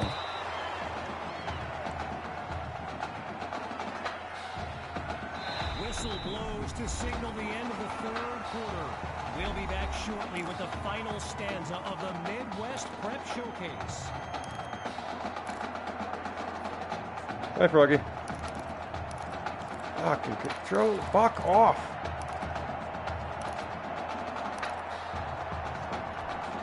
As we begin the fourth quarter, the defense looks to end this drive on 3rd down. Looks to throw out of the shotgun. Why wouldn't he throw the fucking ball?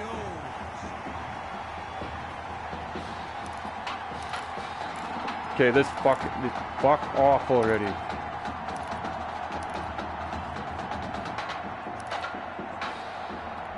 Final preparations now as he locks in from long range.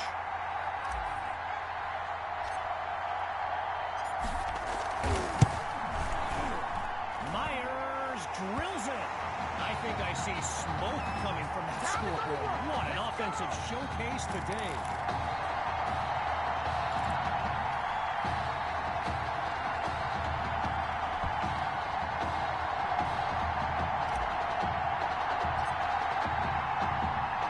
Here's the whistle, and now the kick. Fielded at the 3. And that's a solid effort on the return as the offense heads onto the field.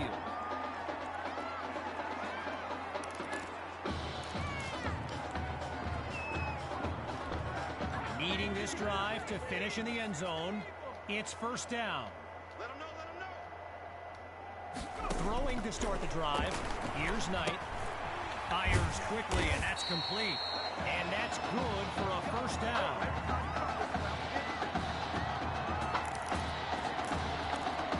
This is really driving me fucking crazy. Getting ready for the shotgun snap. Here's Knight. Back to pass on 1st down. And he makes the grab. Now he's brought down. The connection on that play, good for 7 yards. Now it's 2nd down.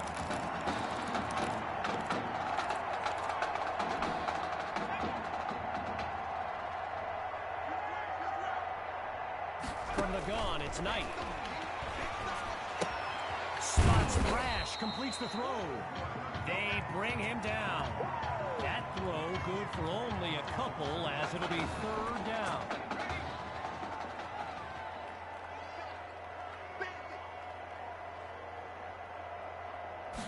Here's Knight. And he can't make the catch. Too much contact on the play, so it'll be 4th down. And so the Hawks are ready to punt it away. And here's the kick.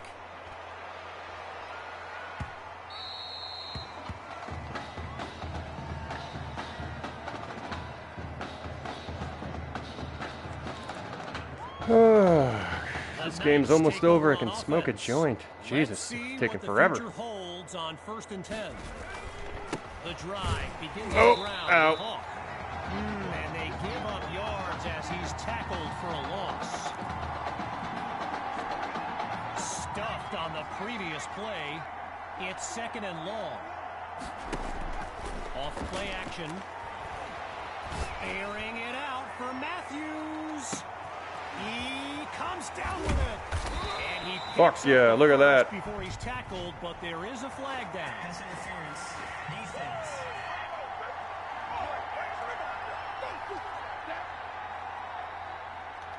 A big-time play that gets a roar from this crowd. Halfway through the 4th quarter, it's 1st down.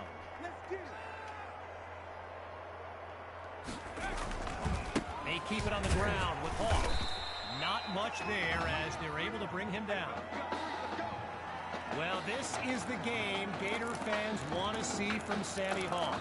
Like I mentioned earlier, he's made some Fucking, I swear to Christ, man. I know plenty of people who wouldn't be surprised to see him wearing orange and blue next season. They go back to Hawk. And they'll bring him down after a nice run. It's an 11-yard gain. Good for a Knight's 1st down.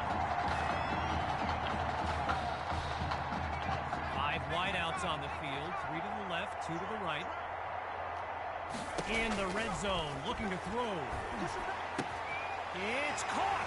Touchdown, Knights. Oh, they are running up the score. Myers now to add the extra point.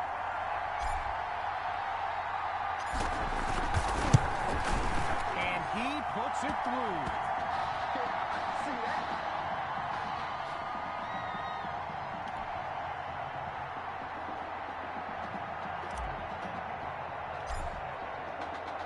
After giving up the touchdown, the Hawks are back to receive.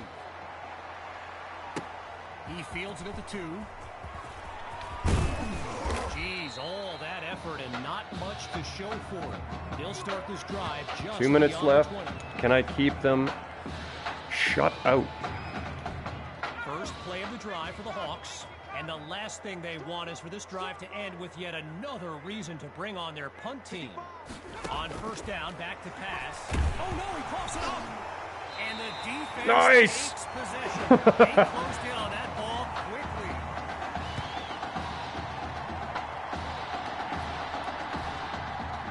Hawks lined up in the backfield.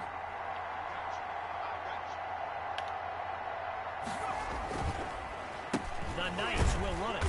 They're going to bring him to the ground after just a short pickup. A gain of 1 on the play, and now in 2nd and 9.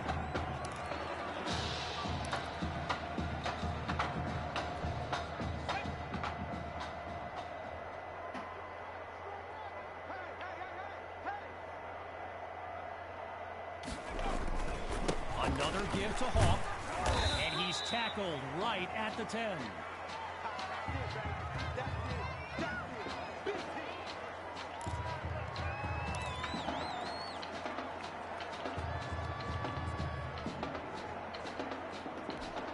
As we approach the final minute, it's 3rd down. Hawk gets the rock. Ooh, couldn't go anywhere. Close to a first down. I mean, let the second guessing begin on whether they should have passed it there.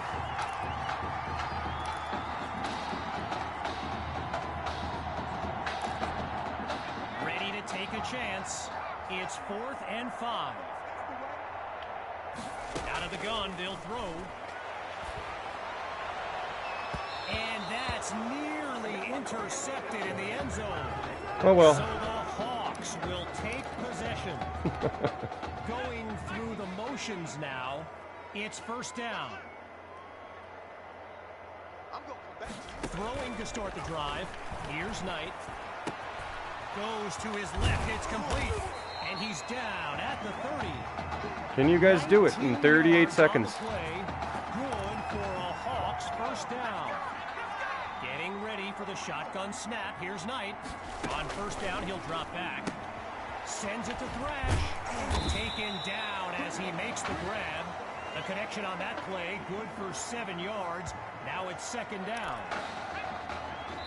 Hey, you guys got blown the fuck out. Do it. The Knights win the showcase. On behalf of everyone at EA Sports, I'm Kevin Connors, signing off. I'm Kevin Costner, saying that was fun at Waterworld. Or Dances with Wolves, or whatever.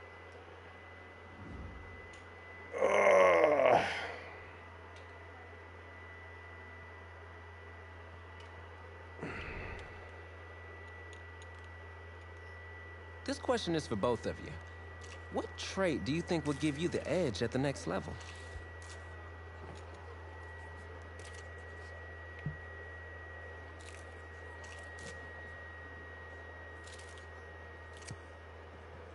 I think my ability to stay in the pocket and get off accurate passes under pressure is something that will help at the next level. Let's just hope you have someone like me out there hauling in those passes for you, though.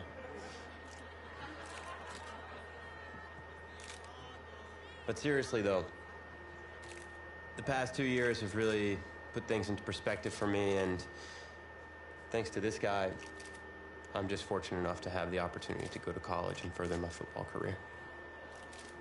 Well, okay, gang. I think that puts us in a great place to go ahead and find out where these two are going. All right, gents, who wants to go first? I want you to have the honors. It's the least I could do for all you've done for me. All right.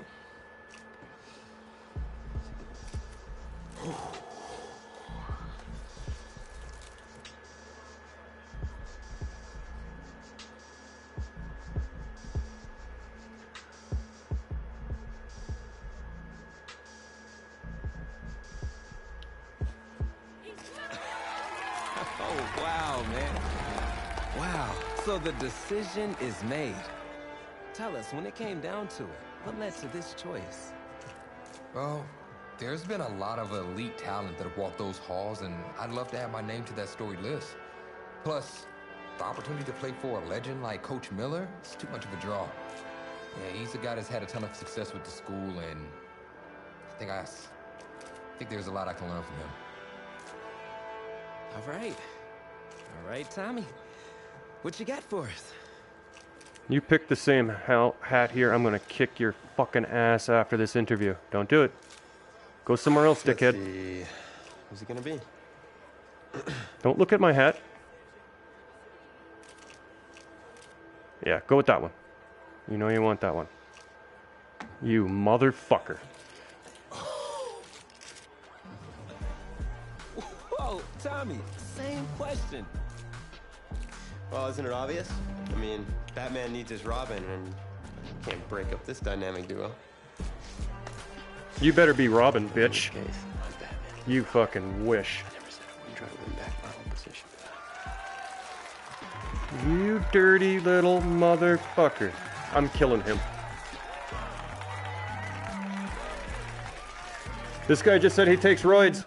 More details rolling in, everybody. On today's crazy news, Coach Miller is stepping down from his illustrious college coaching career. And in Picked the wrong school. The school is promoting hotshot defensive coordinator Red O'Brien. Now, Coach O'Brien has been all the rage for Now I'm stuck with no coach and this fucking dickhead following me everywhere. Looks like he's just going to stay put and take over the entire program. But what I really want to know is what it's going to mean for everyone's favorite dynamic duo, the Heartbreak Kids.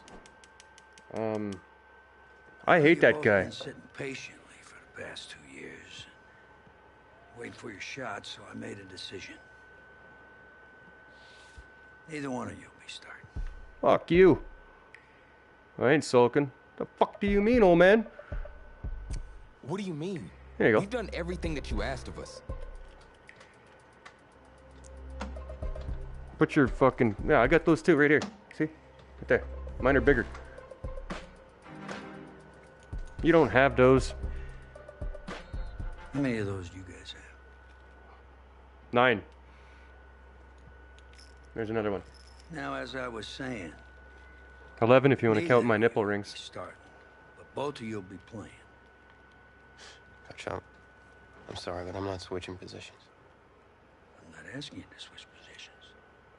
You both get reps at QB. Fuck that guy. Defense first team now.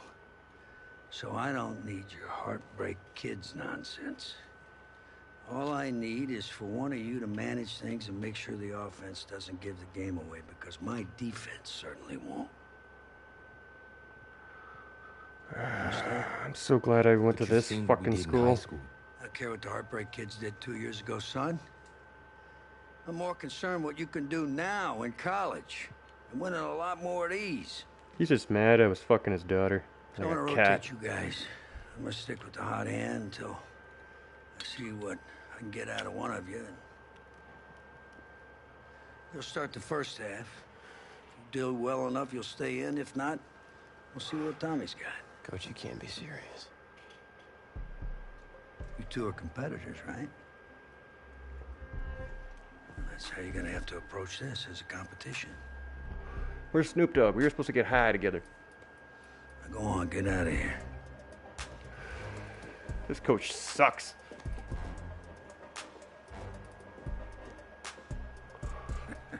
Put your little rings away.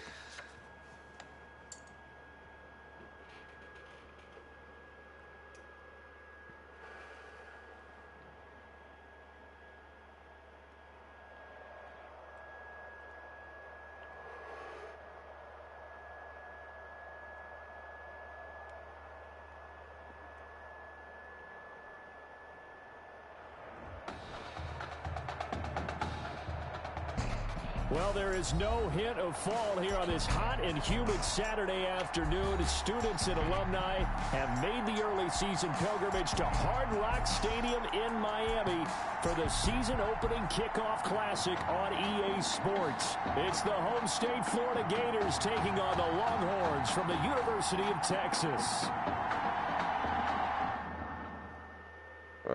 Wait. It is time. Hold on, I'm trying to finish my joint. You guys are just so pushy.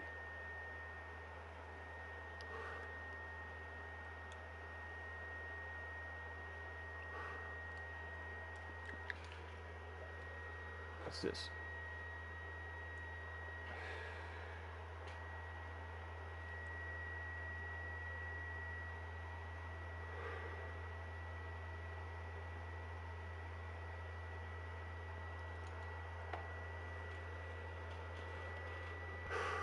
I have to go grab a drink right away. Wish it was beer, but I can't afford it. For the kickoff classic and a new season of college football underway on EA Sports. What the? Yeah, that'll be a little too hot to handle as it will skip through the end zone for a touchback here. Come on, controller, don't do this. So here we go, his first collegiate snap as the Longhorns have the football, 1st and 10. Here's Martin as they begin on the ground. And he's taken down, but able to slip across the 35. Give him 13 yards on the opening play of the drive and also give him a 1st down. I tell you, you look around the college football landscape, and there's some really good running backs this year. The draft projections really littered with that crop of players, and we've got a couple of them in our game here this afternoon. And I'm glad that you pointed that out, partner, because we always talk about the guys who throw the football and the guys who catch the ball. But the runners are still vital, and that was a pretty good run right there. A good illustration of what he can do. And they're counting on those kind of runs to help them win their conference, because you and I both know. Oh, you bastard. Didn't really go anywhere. 1 yard. Win your conference Great. first and give yourself that opportunity. Just a yard on the pickup there, and it'll bring up a 2nd and 9. You know, Charles, you and I get to call a lot of games at the next level, but walking into the stadium, there's just something about the college atmosphere, the bands, the pageantry. So nice for us. Oh, what the? In the air, and now it's intercepted. I thought that was in his hands. What the hell happened there? Slide right through? Not a great throw there, but you got to consider. Oh shit, that wasn't a great throw. First quarter, some mistakes are bound to happen. That was right in his fucking hands. Pressing a little bit because he's got a pretty good quarterback nipping at his heels on that sideline. And you have to immediately start to wonder what he's thinking about right now, because let's face it, they got his man complete. And really? Taken down, but not before they work it across midfield. Come on, controller. Start a 30-yard pickup on their first play from scrimmage. So the line of scrimmage moves all the way across the 50 now as they come up 1st and 10. And they'll try to run the option here. Only a yard on the keeper, and it'll be 2nd down. Typically on the read option play, when we talk about responsibilities, we're talking about what the quarterback has to go through. How about the inside linebacker, though? His job on this play, shadow the quarterback and hold him to a short gain. Did it to perfection. And he stopped immediately there. Officially no gain on the play, and they're left with a 3rd and 8. A quick observation, Brandon, because early on in this game, I'm seeing linebackers putting their noses close to the line of scrimmage. And my guess is the wheels are turning on that other sideline. As a play caller, you're filing that away right now. Are you fucking kidding me? Come on, you guys. Or stick something to him between the 2nd and the 3rd level. Last play they got this controller, I swear to fucking Christ. Over 20 yards. These college offenses, Charles, so wide open. And there's an example right there that we just saw. Now, let me ask you, how does a college offense differ from an NFL offense, or does it? Well, it still does, Brandon, because NFL offenses, while they're continuing to embrace what the colleges are giving them more and more, they're still not playing as fast as a general rule. You know, most college offenses will run about 15 plays per game more than NFL offenses will. They'll take a few more chances in what they're doing, maybe try and isolate their star player a little bit better. Yeah, there's still some differences in what we're seeing, but for me, speed and pace of play for college offenses still ahead of what we see in the NFL. Third down and 11.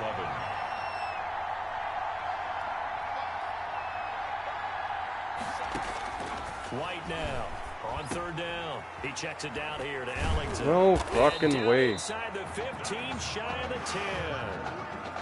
The 12 yards that time and picking up the first. Really been an ideal start for This them. fucking controller drive me crazy. About ready to throw it. Straight down the field on their first drive. And that feels good, but you know on their side of the field, all they're thinking is finish this drive off because they took it away, right? So now you got them back on their heels a little bit. Now go down, put a touchdown on them. Look out. You've won the mental battle early in the game, and that may carry over for you. It's 2nd and 7 from the 9. From the shotgun now, here's an inside give. And a short pickup there down to about the 9. Just a gain of a yard there, and now it'll be third down.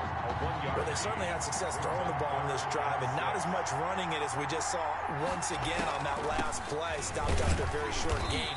But I wouldn't abandon the run totally, because otherwise, pass rushers just tee off on your quarterback. It makes it very, very difficult for him in that situation.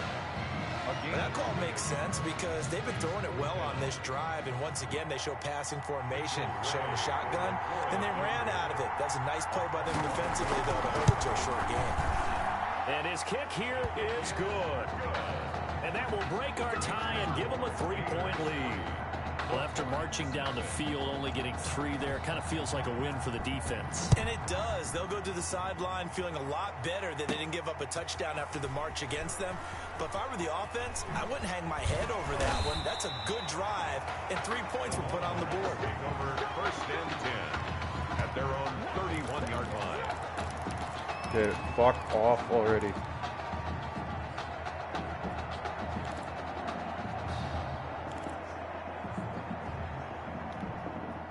The Longhorns come up here to begin their next drive. They threw an interception the first time they had the football, only gave up 3 points off of that, so it shouldn't be a difficult hole to overcome. It really shouldn't, as long as they're not listening to the chatter coming from the other side, because when you throw a pick, look, I know defensive backs, they have a tendency to be a little bit loud after they take one away. But they also have a tendency to gamble a little bit more, thinking they'll get a second one. Maybe they can take advantage of that with some double moves. 6 yards on that last play. Here's 2nd and 4. The play action fake. They'll look to throw. And he'll be taken down across the 50 at the 45 in enemy territory. That one good for a first down pickup of 18 yards. Oh, that was a pretty route right there because it's all about finding a window on a route like that. He lined up on his left, ran the deep in route over the middle, and the ball was right where it needed to be. Really good trust between quarterback and receiver. Really good completion. They'll let this go for the end zone. And that is incomplete. He couldn't hold on through the contact. Brings up 2nd down. They went with a dime look on defense. 2 extra defensive backs on the field and covered up essentially every blade of grass. That allowed them to disrupt the play. So now 2nd and 10 after the incompletion on first down. He's going to try and go deep again. This is caught inside the 15. And he's brought down, but not before he reaches the 8-yard line. That one good for 37 yards. For an offense that has not found the end zone yet, that's a big play. Hey, Pizza, what's going on? There's the spark right there. The big play that they needed. Now they've got to go ahead and finish this drive and put this ball in the end zone.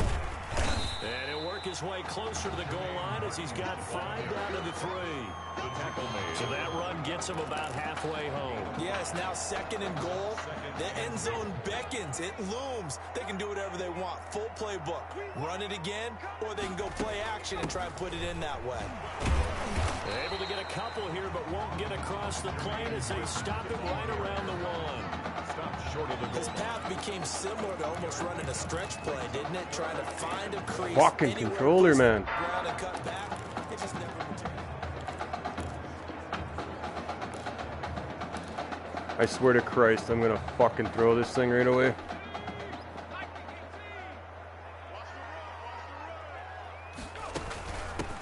third down. It's Pierce, and he is in. Touchdown, Longhorns.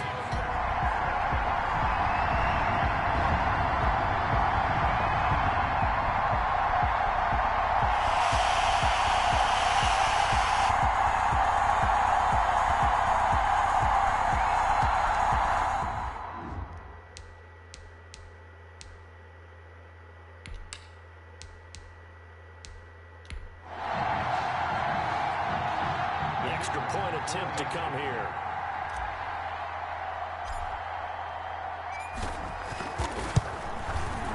And this is up and good to make it 7-3. Makes the score. Longhorns 7, Gators 3.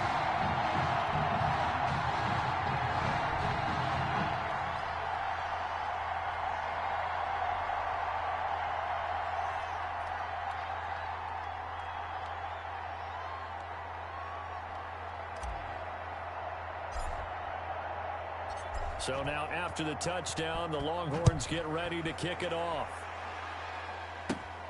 This one fielded at the 5. And he'll be tackled just shy of the 25. The Gators take over 1st and 10 at their own 24-yard line. The Gator offense about ready to get this next drive started. And a methodical drive last time, but they couldn't get that knockout blow. They had to settle for 3. But you got to like what they've been doing along the way, right? It's almost like the body blow is the setup punch. As you said, they didn't get the knockout blow here, but that doesn't mean it can't come later in the game on another possession. And the defense on the other side, maybe a little gas, yeah, a little tired. And if nothing else, they just feel relieved getting upfield only giving up 3. They don't exactly feel like they've handled the offense. On second down now, it's Jennings. 3 yards on the pickup there, and they've got it back to 3rd and 10. Brandon, all things considered, they have to feel pretty good about getting that type of a gain, considering the blitz that they just had against them. 3rd and 9. This offense so far on 3rd down, they've been okay. 2 for 3 thus far. This is 3rd and 10. Throwing there, but this pass is going to wind up incomplete. The passing game not in sync here early, and now it's 4th down. It certainly didn't appear that that's where he wanted to go with the ball initially, so he tried to get something out of it by dumping it off to his running back unsuccessfully. On is the punt team now as this one's sent away. Martin, the return. It's a 39-yard punt, 8 on the return, and possession will switch hands, 1st and 10. Takes this thing. About set for their next drive, the Texas offense at the line. And that last drive, so effective in the passing game, resulting in the touchdown. Maybe not many people were focused on the trenches. There was good protection there. Excellent protection. So now defensively, you've almost got to get down to those starters blocks like you're a sprinter. Get lower than those guys on offense and find a way to roar through them or around them to get into the face of the passer. Easier said than done, though. Way easier said than done. But they've got to try something because right now, they're just cutting to shreds. It's a 6-yard gain on the ground, and that'll make it 2nd and 4. That's a really nice job by them picking up the run blitz and detecting it and blocking it and turning it into a nice run. And a lot of times you think if you blitz a running play, you're going to smother it.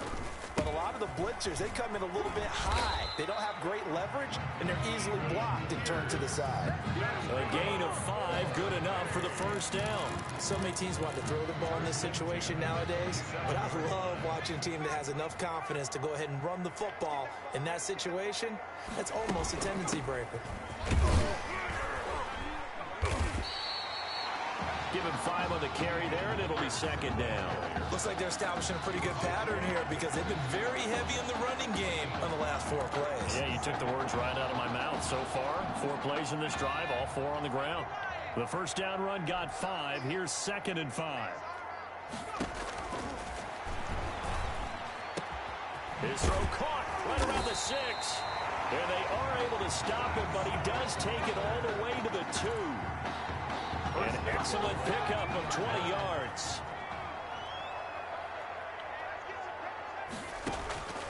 Out of the gun, they'll look to throw.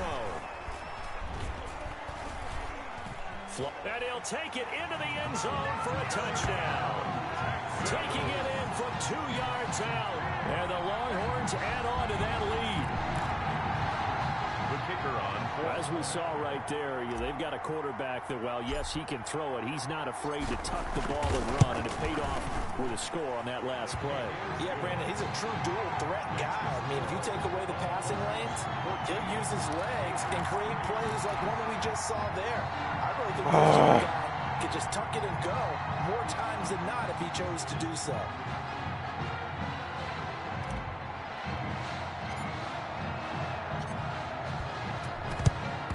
This one won't bounce their way. It's covered up by the hands. Didn't mean to do that, but okay. Recovered by the receiver. That second quarter onside kick there that failed. Is that something that maybe they had dialed up? And I wasn't going to waste the timeout. I could have, but whatever. Like it, doesn't it? That they thought they had the right situation, you know, and the right approach in going after it.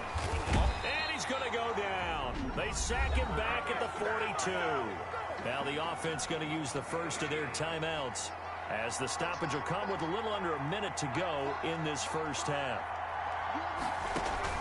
After the sack on first down, White, and that is incomplete here.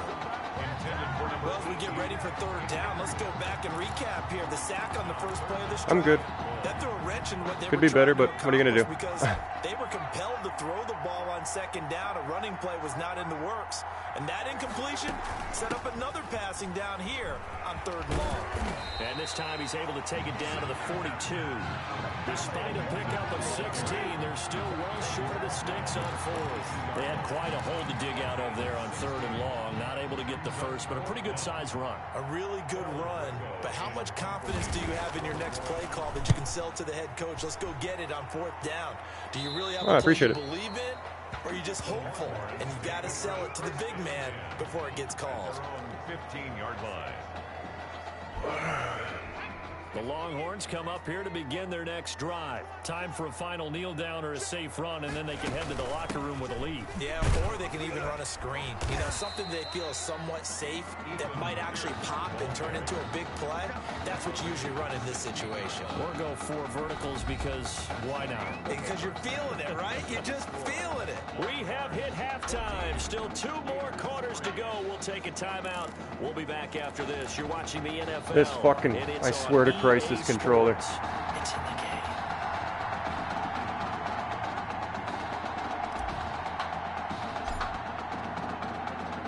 Both teams appear ready for the fight ahead, and we resume action here in quarter number 3. Recovered by the hand. A gutsy call there. You exit the locker room with a lead. Tried the onside kick. It didn't work. And you just wonder what the gain was there. They're already in the lead. They were in control of the game. They may have given momentum now to their opponent and maybe kickstarted things going in the opposite direction. I don't think I'm giving them momentum. 15 yards through the air and a first down. First and 10 at the 29-yard line. On the ground, Ellington. 8 yards on the pickup, and now they'll have some options on second and short. He was taken down. Offensive linemen love creating space for their guys carrying the ball, but when that guy also breaks tackles and creates extra yardage, they almost feel like he's one of them, and they really embrace him.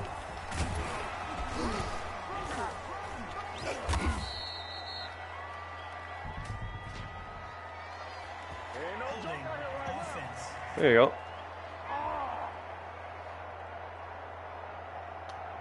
That time, the right guard sending him backwards. And so many different types of guys rotate in on the defensive line now, depending on situations. You can get the bulky guy, the fast guy. No matter what, though, you can't hold him. Again, they run with Ellington. He's able to get 6. A nice pickup down to the 21. Running lanes were at a premium in the first half, but he's able to find some room there, and he's hoping that that's a precursor of a big second half. This offense in desperate need of a conversion as they come up on third down. Now a handoff here to his running back.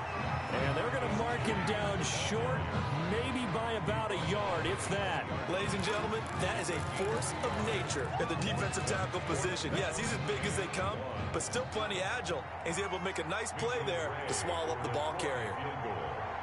A 37-yard attempt. And his kick is good. And second field goal here cuts their deficit to 14-6 now. 14. So a good kick there to polish off the drive with 3 points. Yeah, coaches always talk about finishing a drive with a kick.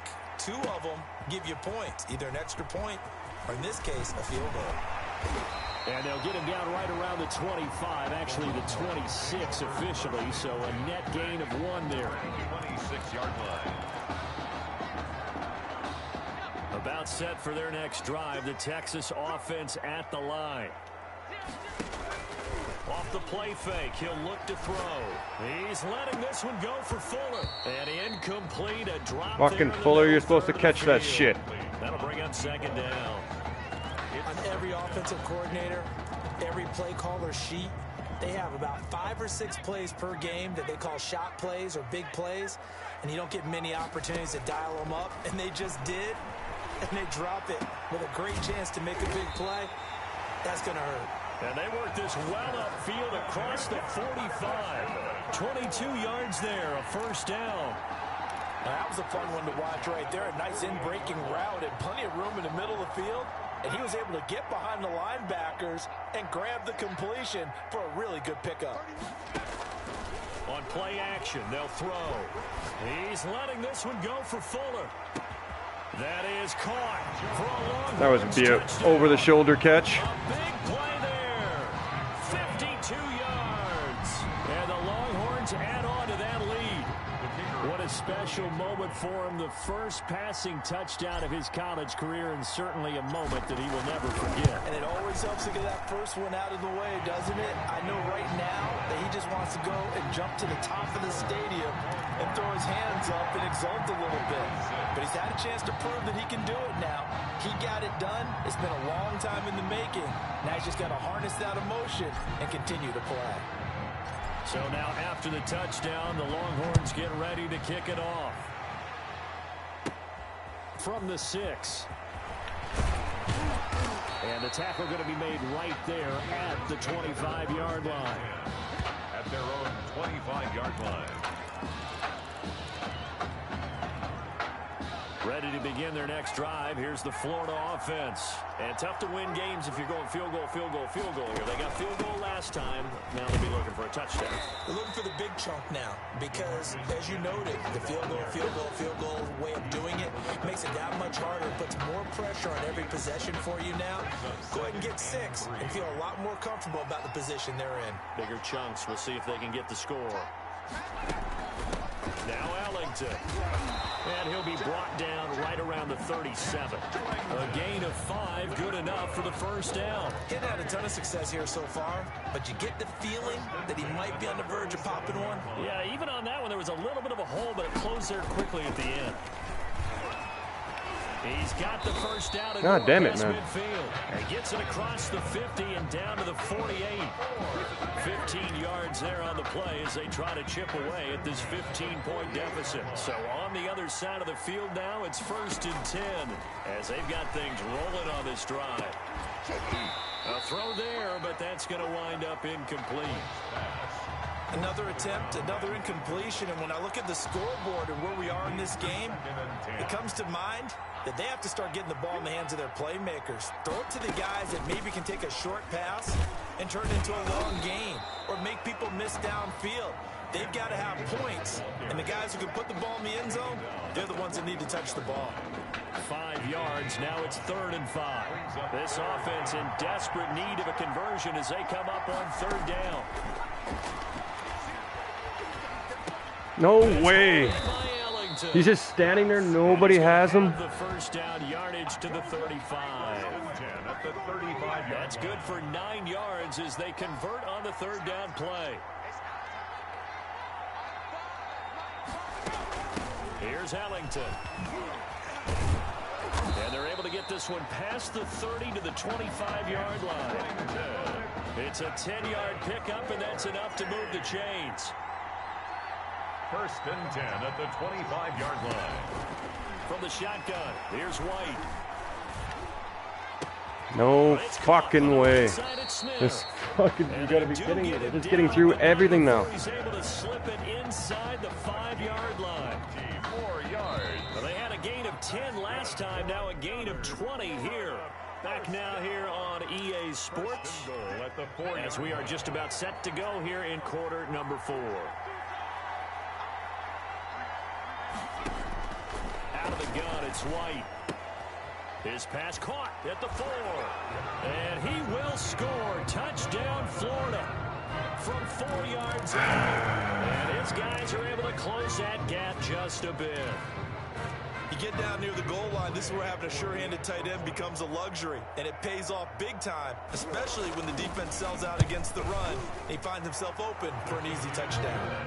The extra point splits the uprights as this gets him back within a touchdown and a 2-point conversion.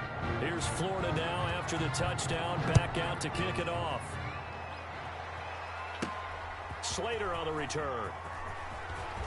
Oh, a dangerous return man showing it here. And he's all the way up across the 40 and down at the 42. Great return. Any return that gets you to midfield is a great return. 1 first down, you're almost in field goal position. Good starting field position for them as they come up 1st and 10 at their own 42. He's going to rifle one deep left side. Oh, come on, dude. Incomplete. Took a shot, couldn't connect. Well, I guess we just discovered that someone is certainly not going to sit back and just take it in this game, huh? No, they were trying to get that touchdown back in 1 shot. 1 shot, trying to help out his defense and let the other team know they were coming after him.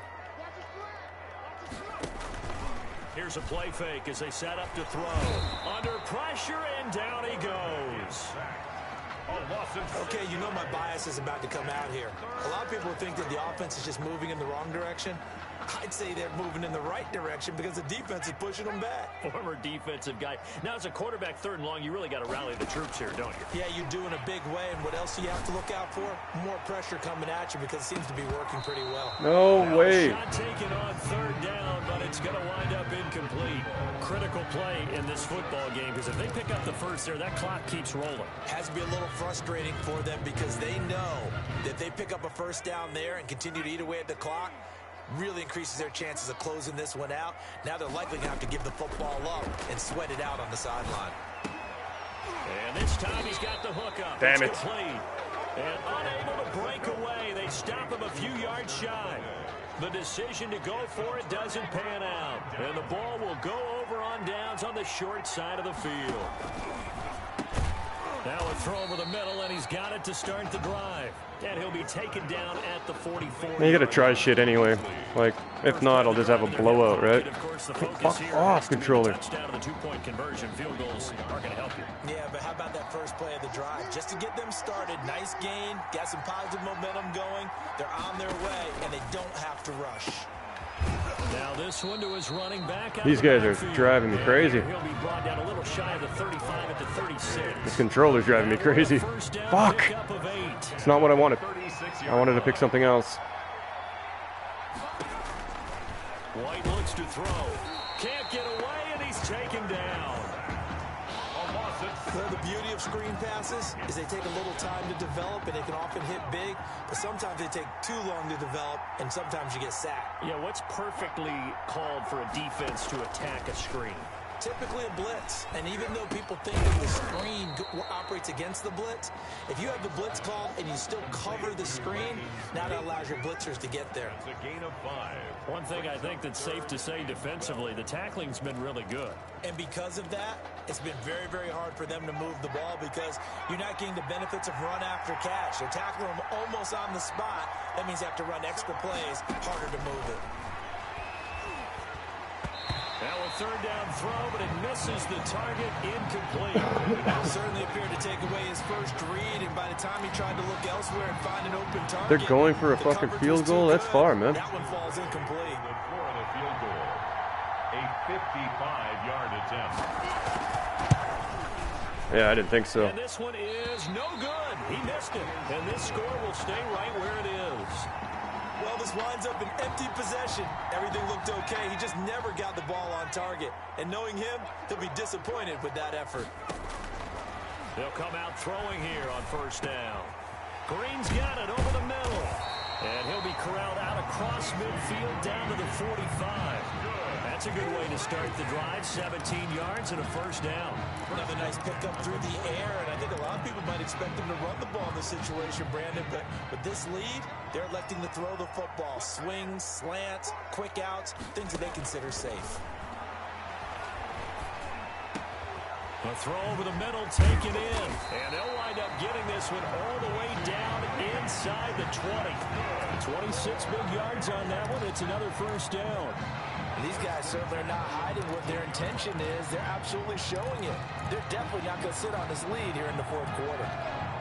Not totally home free yet, but it's looking good as they come up 1st and 10.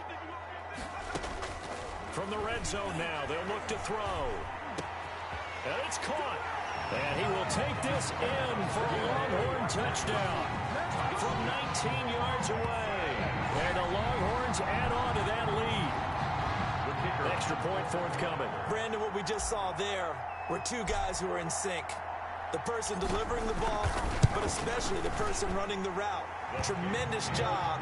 It results in a terrific play. Longhorns 28, Gators 13.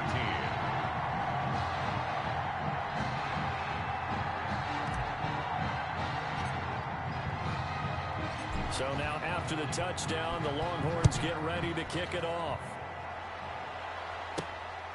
Taking it about the 1.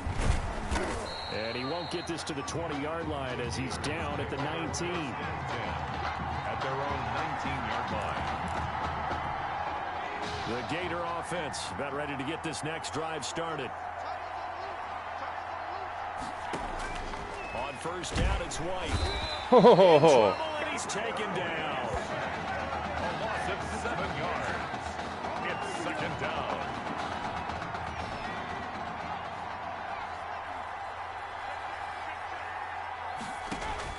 To try again after the sack.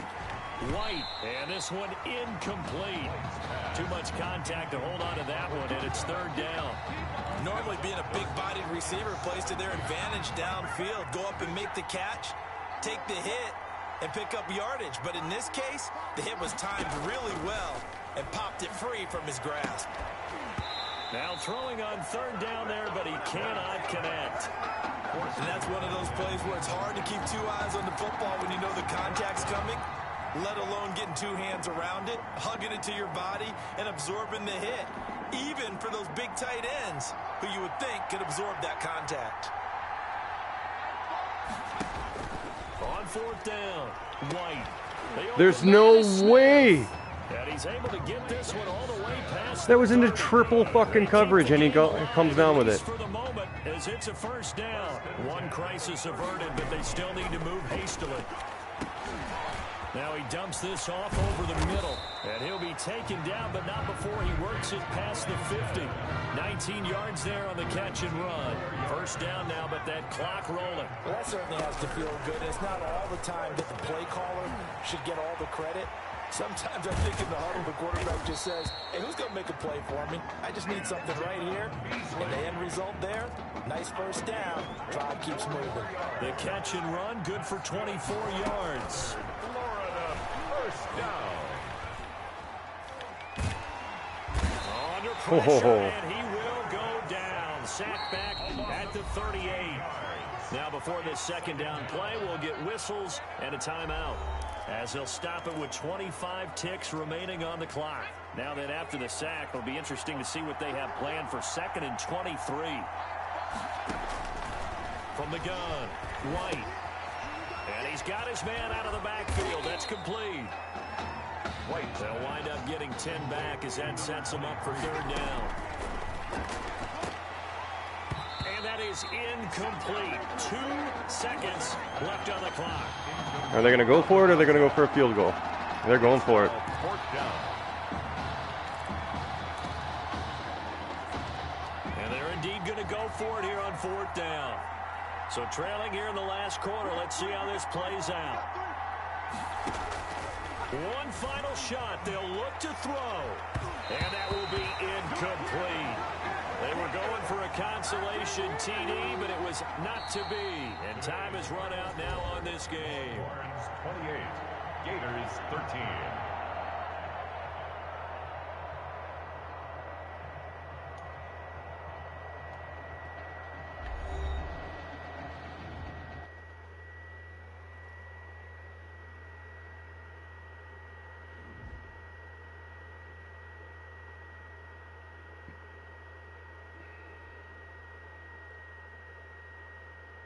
So things got off to a solid start. But after several weeks, you and Tommy had rotated quite a bit. Reminiscent of Michigan when Tom Brady and Drew Henson split snaps. That had to be frustrating for you both. Wake up. What are these dishes doing at my feet? Because it's time for you to start cleaning up your crap. These dishes have been lying in the sink for almost 2 weeks. I mean, look at this place. It's a disaster. You're leaving everything laying around. It's ridiculous. Who crawled up your butt and died? You. Gross. Hey, get up, man. I want to watch some TV. You've been laying out here all morning. What's got you two all riled up? Just turn up the volume, would you? The Heartbreak Kids have gone from sensational dynamic duo to a sudden two-headed monster. And boy, this is an ugly one. Hey, I thought I played pretty good out there. This team still has not found its identity, and I know that Coach O'Brien claims that his two-quarterback system is matchup-based, but I gotta tell you, it sure looks like he still doesn't have a clue what's going on. As Coach Madden famously once said, if you've got two quarterbacks, you've got none. And right now, I gotta tell you, man, Coach O'Brien's indecisiveness with the most important position on the team is only gonna lead to problems on the field. The answer is simple. Just start me. That would make the situation worse. I mean, the team plays better when I'm on the field. Everybody knows that. If I could just get into a rhythm, I'd be fine. Last thing I need is to be worrying about you breathing down my neck if I make one mistake. Oh, you better believe it that I'll be there when you do. Okay, I see what's going on here, guys. I don't know what made you follow me here and try to win back your old position. I mean, you could have just kept the Heartbreak Kids going, or you could have went your own route on another team, but you decided to, what, come here and punish me? Is that it? What are you talking about?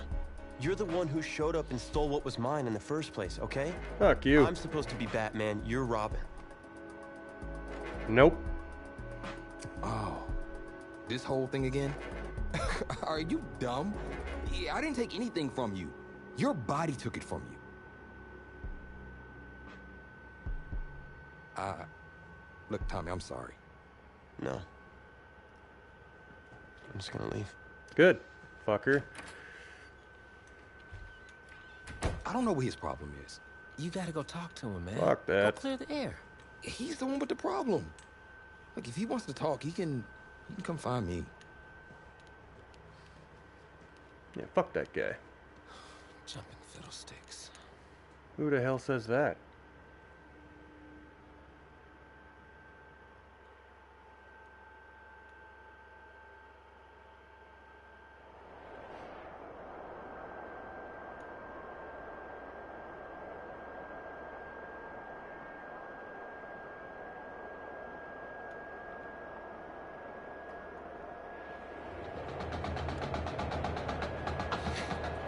AT&T Stadium on this beautiful Saturday in the Dallas-Fort Worth area. The top travel destination it's gonna be for alumni of these two storied football last game, I think. And Then I'm gonna go relax. First of our college football playoff semifinal matchups. It's the Texas Longhorns taking on the Miami Hurricanes. For the right to play for a national championship next Monday night in Santa Clara, we are underway from Arlington in the national playoff semifinal. A lane opens here. He's past the 30. And they'll start this drive just across the 30. Pretty nice work on the return. 31-yard line. Hey, will you fucking fuck off, controller? Line of scrimmage, the 31 now on 1st and 10.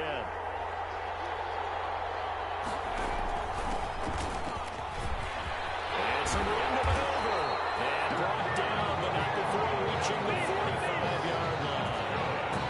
15 yards is the pickup there, and the drive starting very nicely. First down. How best to describe that one? I'd say right down Broadway on that run. A straight-ahead running. I think that might be something we see a lot of between the tackles today. Well, he's enjoying things so far here this afternoon. He sees a crease and bursts through it for a solid gain. And he is tackled inside the 40, not quite to the 35. 18 more yards there and another first down. That's a very nice game there. Confidence-building run. Love the execution up front. And the way he pressed the hole, absolutely perfect. to throw now on first down. Got his man complete over the middle. It's Martin. And he will take this in for a Longhorn touchdown. A great play there. 37 yards. And the Longhorns have taken the early lead. The kicker on. Getting your back involved, what's the importance there in the passing game? Well, oftentimes you can create mismatches because who's going to cover him, and you get him into space, which is where he likes to operate with the ball in his hands. Oftentimes makes people miss, gets that run out for the catch, and off he goes. Into the end zone.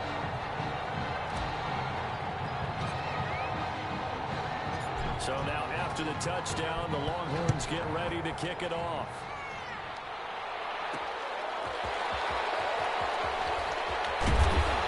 And makes it across the 20 as his guys will set up shop at the 23-yard line. At their own 23-yard line.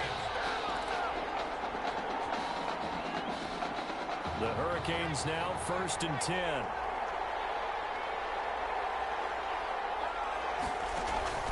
From the gun, here's Daniel. Firing quickly here, and that's complete. And he'll get this one way up just shy of the 45-yard line. 22 yards on the catch and run, a first down. Good job there to locate his tight end, Charles, in the middle of the field.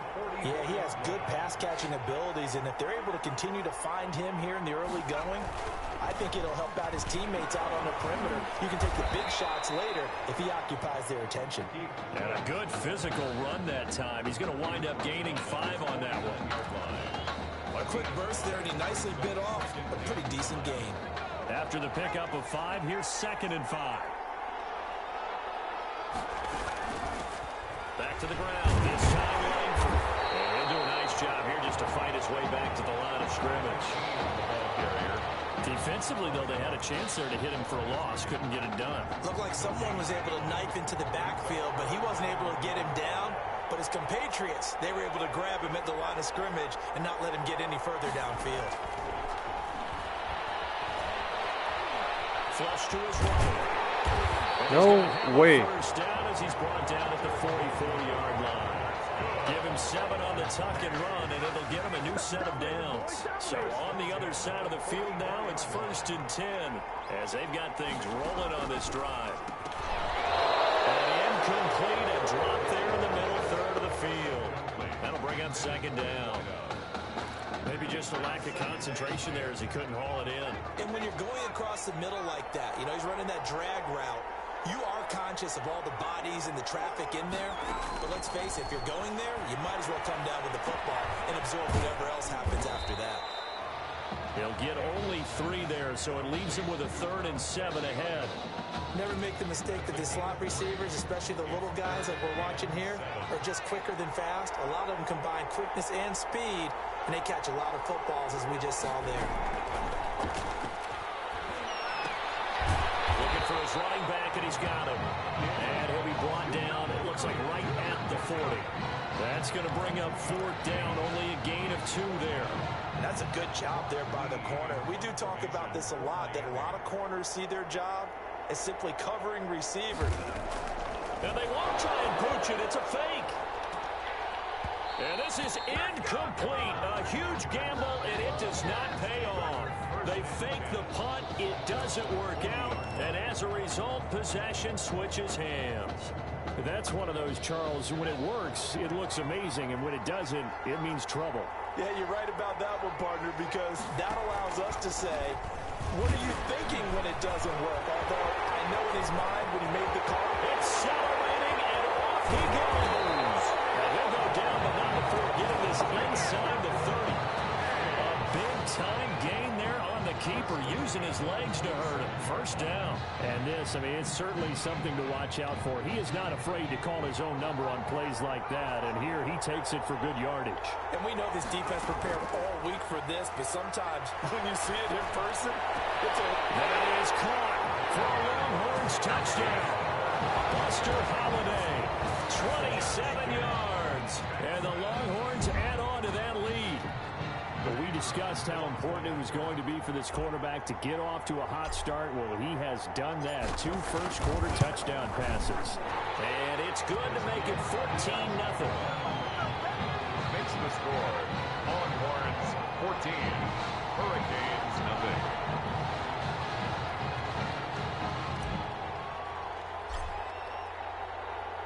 So now after the touchdown, the Longhorns get ready to kick it off. Take it in at the 3. Get it up past the 20. The wall. To 22. First and 10 at their own 22-yard line. Here's the University of Miami, their offense ready to get the drive started. They've been outplayed early, no question. Down 14-0 already. Nowhere to go here. He lost the football.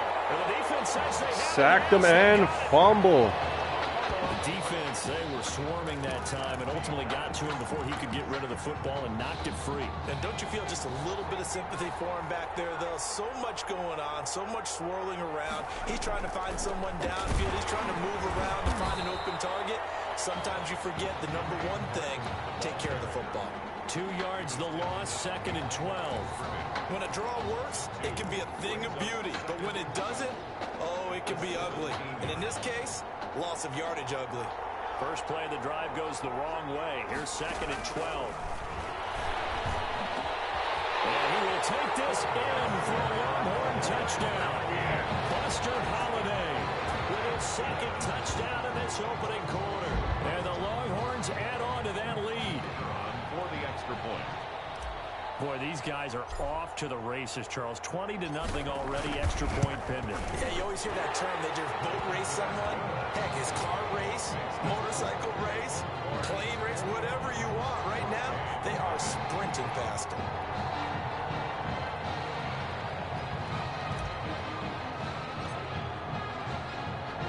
So now after the touchdown, the Longhorns get ready to kick it off. Take it in at the 3. And his guys will get the football right at the 20-yard line. At their own 20-yard line. Back out there for their next offensive drive. The Hurricanes get set. And last time, not only the turnover, but that turned into 6 points. They got to make up for that here. You always hear about empty possessions, but some are worse than others. You can have an empty possession, punt the ball away, get yourself set to play defense, but when you turn it over, it changes momentum, and when they take it downfield and punch it in on you, that's a bad possession all the way around. Yeah, but you're hungry to get back out there, aren't you? You better be, because otherwise it's going to be a long day for you. And he is met quickly in the backfield. Down he goes, folded like a lawn chair. Now they're going to be dealing with a 3rd and 7. Is that one officially a loss of 1? 21-0 our score after 1. Longhorns 21. Hurricanes nothing.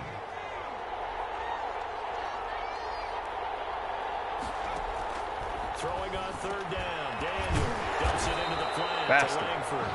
And he's going to get to the 31, enough for the first down. A strong 8 yards will keep this drive rolling. On 1st down, it's Woods. And he'll scratch out only about a yard up to the 32. Typically, we think it's the strong safeties that are better tacklers, especially closer to the line of scrimmage amidst traffic.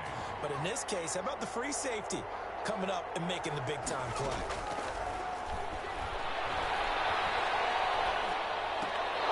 A 2nd down pass play there, but it's incomplete. Intended for his wideout. Fair to say, hasn't been his best game throwing the football, but also not getting a lot of help out there either. Yeah, you nailed it pretty well, you know. He's got to throw it better, got to get more help. Obviously one that should have been caught. They've got to find a way to bring those 2 elements together so they can make some progress in this one. The passing game not in sync here early, and now it's 4th down. And now the 3rd down throw incomplete as well. This offense has definitely been slow getting out of the gate. It's almost like they missed their wake-up call for this one. No points on their first 2 possessions, and now it's looking like none on this one either. Now it's Martin.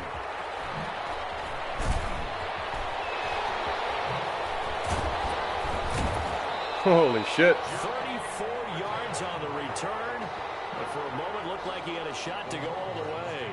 And this offense, they're going to have excellent field position. They take over with a 1st and 10 on the short side of the field. 1st down. Here's the run with Martin. It's a pickup of 4, and it'll bring up second down.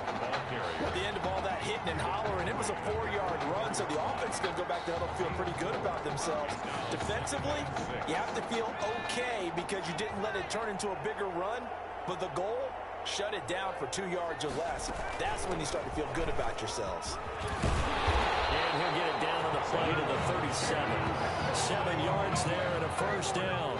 Most of their damage has been done through the air. I mean, they've run the bell 3 times with passing touchdowns, but guess what? Ground game has not been neglected. Nice little burst right there.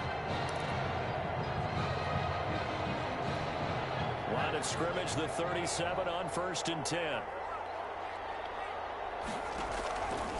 Looking to throw. Ooh. Takes a shot on the release as this will be incomplete. Yeah, we always talk about how you've got to be quick when you go through your progressions, and here's another prime example. Trying to look downfield, he was standing in the pocket, but just couldn't find anyone open, could he? No, not enough time. They hit him and forced that incompletion. The play action fake. They'll look to throw. He's letting this one go for 4. And this one is incomplete. Early on, the running game's been working well, and the offensive line has been pleased by that. The thought process there, catch those safeties creeping up, trying to help against the running game. They tried to hit them over the top, unsuccessfully. So back-to-back incompletions, and that has them staring at a 3rd and 10.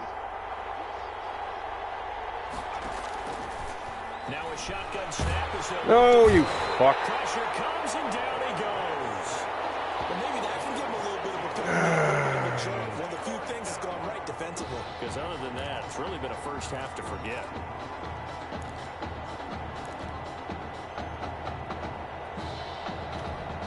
And how about this? 4th and long, and they're going to go for it. Off the play fake, he'll look to throw. Man, he hits him in stride. And they'll wind up getting this one all the way down inside the 20. A gain of 26 and a conversion there as well on 4th down. The Longhorns come up 1st and 10. On the carry, this is Pierce. Fuck, he didn't go. Oh, he got 2 yards. After a gain of only a couple down to the 15-yard line. We talk about defenders, specifically linebackers, keeping their eyes in the right spot. He had that eye down the entire time. And you know that's not easily done because they throw a lot of misdirection. And he will take this in for a Longhorn touchdown. Buster Holiday on his way to a monster game. 3 first-half touchdowns. And the Longhorns add on to that lead. What a game that he has had throwing the football. Now 4 touchdown passes. This offense playing at a very high level. I'll tell you what, he's going to be filling up your social media timeline tonight. Extra point right down the middle. And a rout is on here in this first half.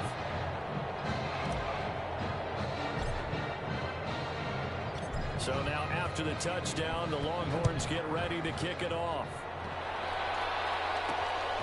Taking it about the 1. And he'll get it up across the 20 to the 21-yard line.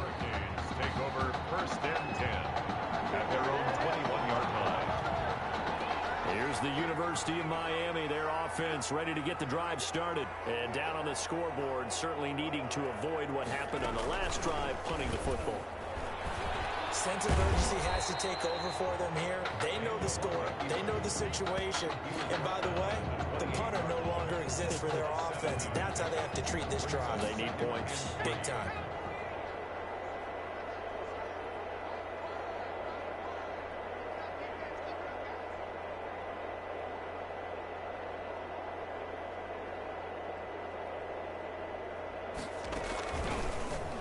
Off the option, he'll try and run with it. And he's going to lose yards. They take him down at the 26. It'll go down as a 2-yard loss, and it brings up a 3rd down. Under pressure, and down goes Daniel. He came in off the edge so quickly there. Look out, because that's exactly what it was being shouted by the offensive lineman to his quarterback because he had no chance to block him. And the punt team on now as this one's sent away. Taking it about the 36. Shit. I didn't see that guy until it was too late. Also a nice return of 12 yards.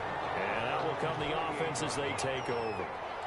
The Longhorns come up here to begin their next drive. They are just putting things together so well here, drive after drive. They really have captured the momentum, haven't they? They've taken momentum and pretty much not just given them a jersey, but a seat on the bench as well. Whatever do you need, you've got it, because the way they're stringing things together and creating that distance between them and their opponent, it's really hard to narrow that gap. And the other part is they're taking their spirit away from them, too. Oh, he was right in your hands, you dummy. A throw to the end zone on first down, but it winds up incomplete. It leads to 2nd and 10. Once again, they'll come up on the 26-yard line, 2nd and 10. Now a timeout taken.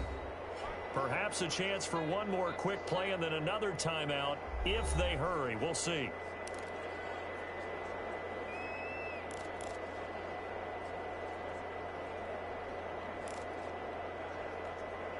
I need a good... let's go with that one.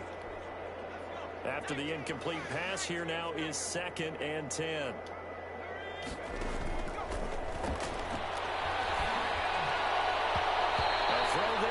That's going to wind up incomplete. Intended for number 37. Incomplete. Brings up a 3rd down and 10 yards to go.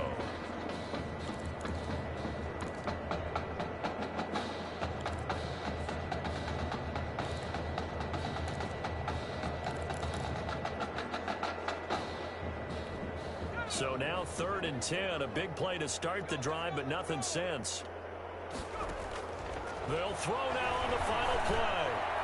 And locates Walker, complete. Almost there. Damn.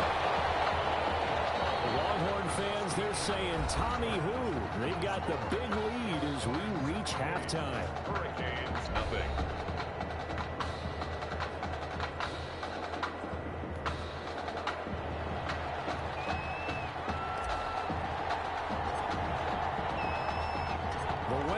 On, the loser goes home as we start the second half of this semifinal matchup. And good coverage there on special teams as they'll get him down shy of the 20. 1st and 10 at their own 19-yard line.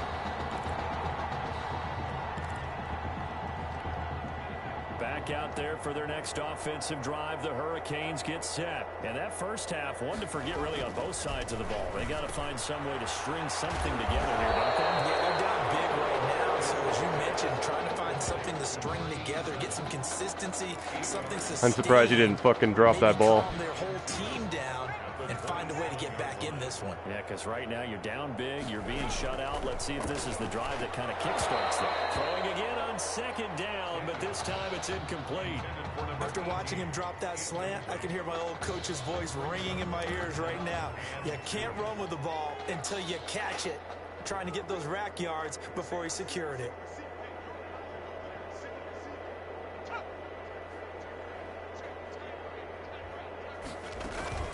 Third and 2, Daniel.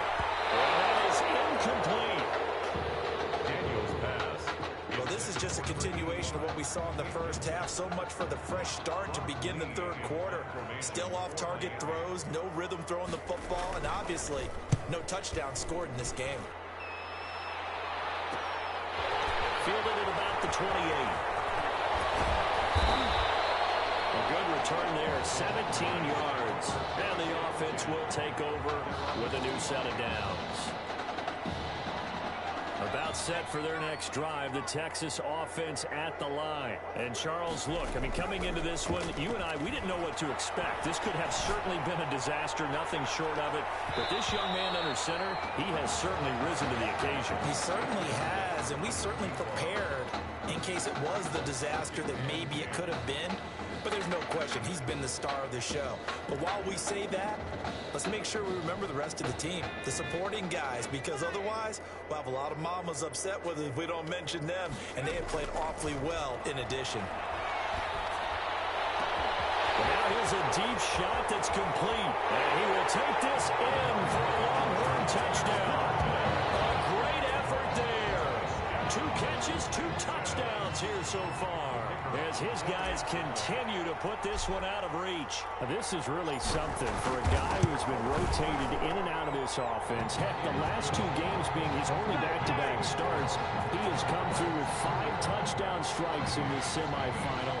And still, you got to think there's going to be talk about Tommy Matthews. So get ready for all those sports radio debates all the way until kickoff of the national championship game. So now after the touchdown, the Longhorns get ready to kick it off. This one fielded at the 5. And able to get this across the 20, but not much further as he's dropped at the 23-yard line. Their own 23-yard line. Here's the University of Miami, their offense ready to get the drive started. These guys had to punt last time. It has not been a very fruitful game offensively thus far. They haven't even made a trip to the red zone. And I know that everyone's going crazy on that sideline because that drives you berserk to come off the field, not really move the ball well. As you said, not even get to the red zone, let alone, not even put points on the board. They've got to just take a deep breath, relax, try to figure out what is working, and call more of that. And he's upended after a gain of 2 out to the 27.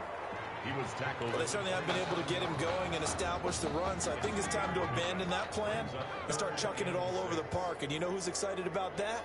The defensive front. They got to just pin their ears back and get after him now. Indye has it over the middle. Damn. And he gets it to the 34. Good enough for the first. One thing you're hoping for when you run drag routes, you're able to hit a receiver in stride, and he can pick up a lot of yardage after the catch. But in this situation, the defense was effective, able to stop him before he get a good head of steam going. And if there was a lane there, it closed up quickly as he stopped for no gain. Second down.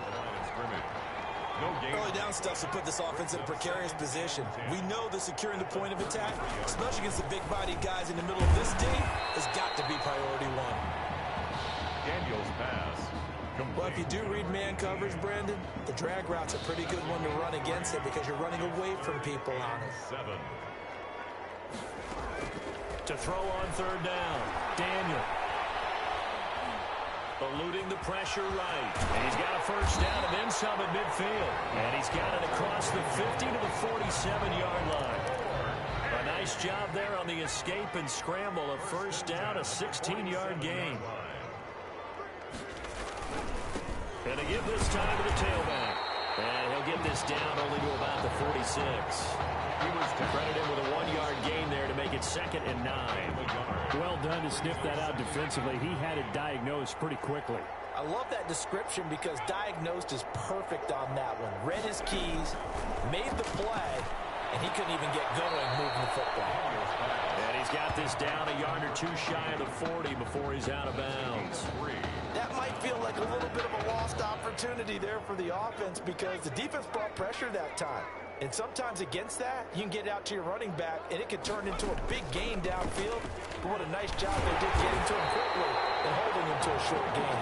And they'll get him down about 3 yards short of the first. Give him 3 yards there as that'll take us to 4th down. Well, this was just simply excellent defense. On this 3rd down, they had to be alert for the possibility of a pass, but that didn't stop them at all from understanding what was going on when they decided to run the football, and they just swarmed and stopped them for almost no gain. Take over 1st and 10 at their own 20-yard line. The Longhorns come up here to begin their next drive. And for them, a touchdown their last go-around. Obviously, they'll be hoping to do that again. And when you start plotting for this drive, when you start thinking to yourself, oh, he's fucking gone. There he goes. 20, 10, and he is in. Touchdown, Longhorns. Big play there. An 80-yard touchdown as his guys continue to pour it on. One play, 80 yards. Pretty easy drive to recap. It certainly is, but not so easy to execute. Starting on your own 20, you want something to kickstart your drive and get it off to a nice start. They went for the whole thing and got it. That's a great way to send a message to the opposing team. So now after the touchdown, the Longhorns get ready to kick it off. That'll be taken about a yard deep. And only able to get this to the 19, so probably should have opted for the touchback. At their own 19-yard line.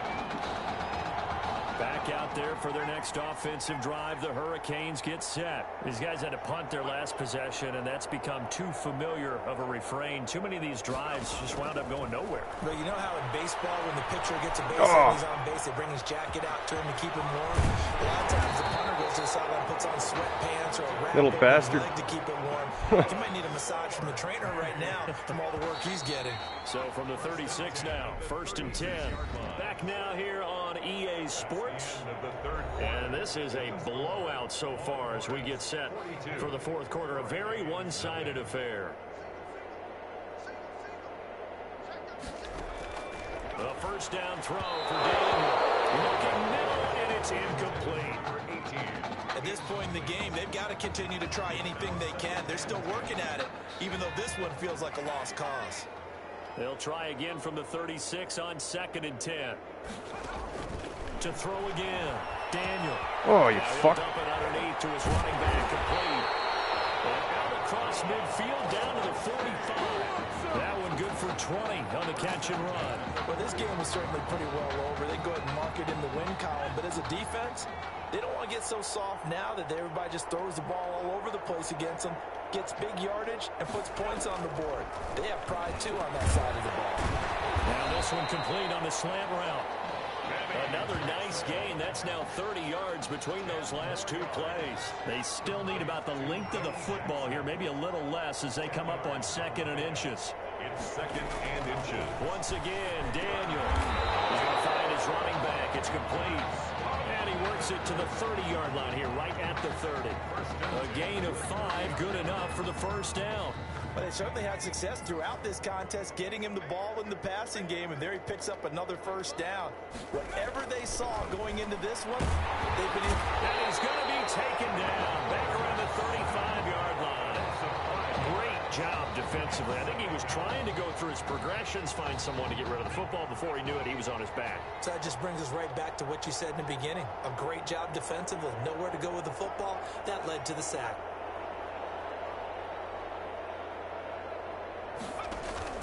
Another try after the first down sack. Daniel. That's caught by Jackson. Caught by Jackson. People say, what's the toughest route to defend? Not like any of them, especially if it's a good receiver. That makes things very difficult. But when you're running a drag route, something short, shallow, going through defenders, using guys almost as into heavy traffic, and it's intercepted. Picked off at the 23, the 40. See ya. Past the 20. And he will take this one home. It's a touchdown. That's the story of the game. They've been suffocating all game long on defense. They were suffocating there again in a big way. And they've done it not just by out-athleting them, which is often the case, but by being able to adjust to anything they tried to throw at them and beating them into the punch each and every time. This was a defense that was well prepared. Point after, right down the middle. And that will extend this big lead. So they throw the pick six. They'll get another shot at it now as this one's in the air. That'll be taken about a yard deep. And he'll be brought down shy of the 20, so the decision to bring it out of the end zone, not a good one. At their own 18-yard line. Here's the University of Miami, their offense ready to get the drive started. And let's face it, this drive is not going to have any bearing on this game, but it's kind of important for one reason, isn't it? It certainly is. You got to get points. And okay, all right, I'm being facetious here, but you get points, you feel a little bit better about yourself as you move on to the next one. 6 yards was the pickup on the last completion, so here's 2nd and 4.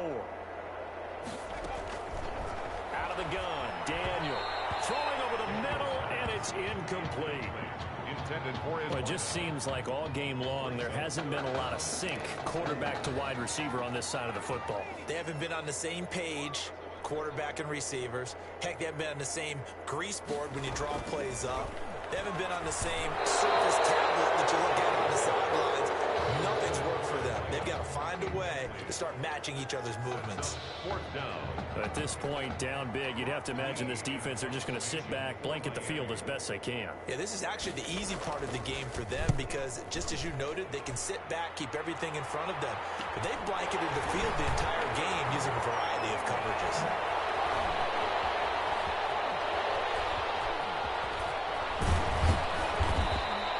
It's a nifty return of 29 yards. First and 10 at the 38-yard line. The Longhorns offense has not missed a beat, and that Texas fan base, it is large, it is loud, it is proud, and they can start to smell it now. They are about to be headed for a national title game as they start out on this drive here, 1st and 10. Give them 3 on first down. It'll set up a 2nd and 7. Brandon, I've got to think this offensive line has got some smiles on its faces. And I know it sounds crazy, but they practiced for this back in training camp. They knew they'd be in situations where it'd be extra defenders in the box coming after them, trying to keep them from locking down a game. Right now, they want to show the world they're up to the challenge. He'll get the first down and more inside the 20. And he's going to get it down to the 14-yard line. A gain there of 21 yards. Again, an idea. Let's skip racing to the airport at the end of this game. Let's go to the post-game press conference. I have a feeling that the quarterback of this winning team is going to be giving a whole lot of credit to the running game and the offensive line. Yeah, I was just going to say the offensive line, yes, carrying the ball has been key with those guys up front. They've made a lot of space. And he'll be taken down at the 2-yard line. The decision to keep it turns out to be a good one, 11 yards in the first down. Well, that's the fear any defense has when the quarterback gets involved in the running game. You don't usually account for him, and he's hurting them today. Yeah, he's been very involved in the running game. Defensively, when you got the coverage good downfield, how do you account for him, though? Occasionally, you start to spy him. Take someone who has the same agility, who can dance with him, run with him, and try and keep him in the pocket. Yep, and he is in. Touchdown, Longhorns. Taking it in from 2 yards out. And this offense continues to pour it on. Well, where our booth is here, we can see all of the writers to our left, and their post-game stories, Charles, they have been filed for some time because this game, boy, is it lopsided. Yeah, we can see our guy Scoop. He's even got his fedora tipped over his face. I think he's taking a nap now. Nothing left to write for him, but how gratifying has it been for them to see what they've done in practice and carry it into a game and see the execution be so good. They've got to feel fantastic about what they've accomplished in this one. So now after the touchdown, the Longhorns get ready to kick it off. This will be fielded inside the 5. And able to get this out to the 25. These guys got whooped. At their own 25-yard line.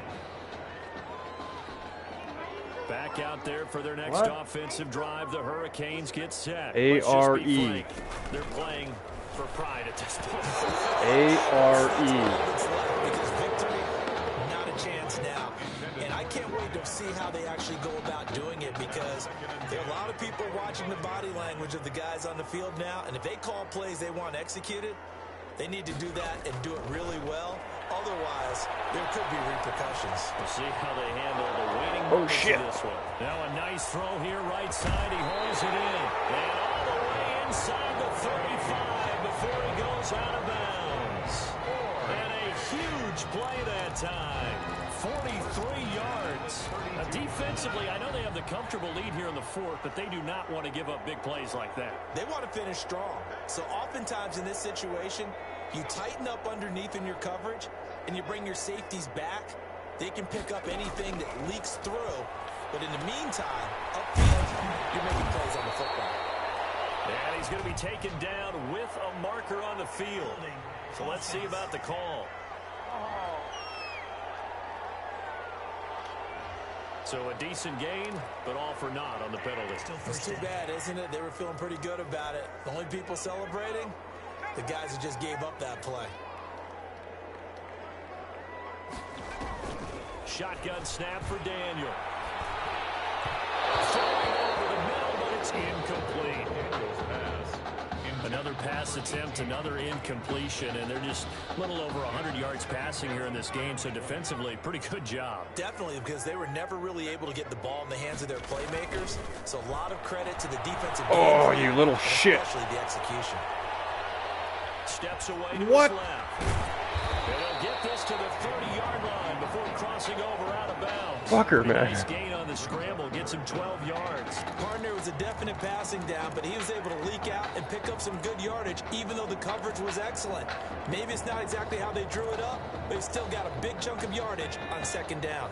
The 22 is the line to gain here on third down. Operating from the gun. Daniel. No way. 4th and inches. They're going to go for it. He is very close to a first down, but from where they're spotting that football, he's going to be a foot or so short. Now, the offense failed earlier on the previous crack at this, but they're going again on 4th down. They'll go for it on 4th down, but that pass is knocked away and incomplete. They had to go for it with such little time remaining, and as a result, possession switches hands. About set for their next drive, the Texas offense at the line. And 3 timeouts remaining here defensively, but really not much reason to use them at this point, as this one is all but over. If they use the timeouts here... Oh, come on. Now, meanwhile, a pass that should have been intercepted, but it winds up falling incomplete.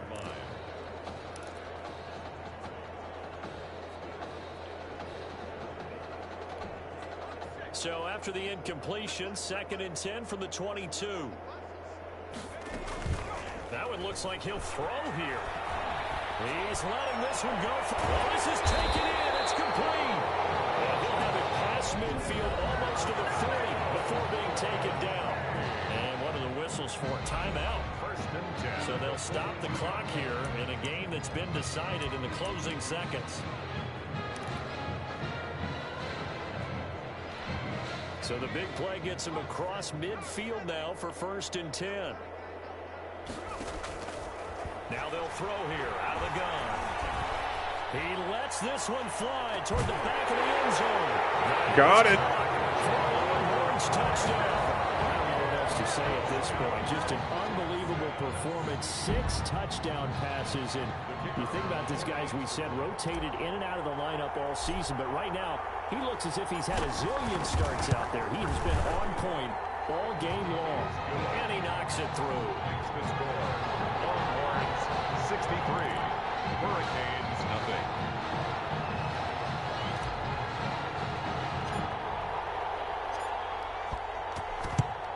And the hands team does its job. They're able to secure it. Recovered by the receiving team.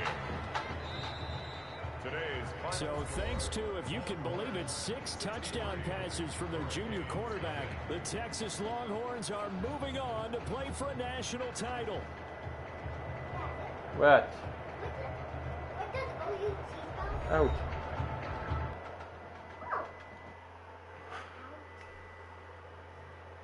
How do you spell side? Sound it out. You're good at sounding things out. I do. Sound it out. You're good at sounding things out. You alright? And then what? I'll be fine. E. How was you last week? I know exactly what you're going through. S-I-D-E. You didn't have to sit through this championship game, though. No, but I did sit out our first state title game. It wasn't easy to do. For all I know, this could be my only shot at it. Then I guess we'll just have to do this all over again next season, huh? Good luck out there tonight. Thanks.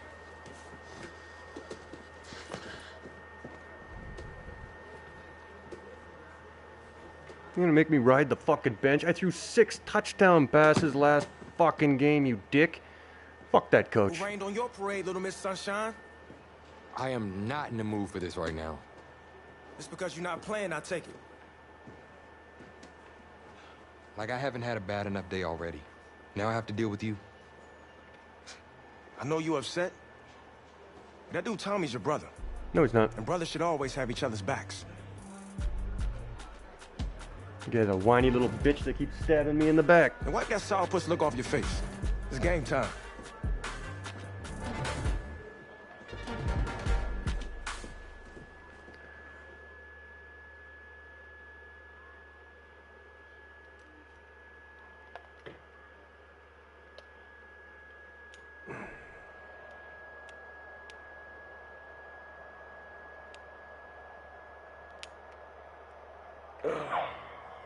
We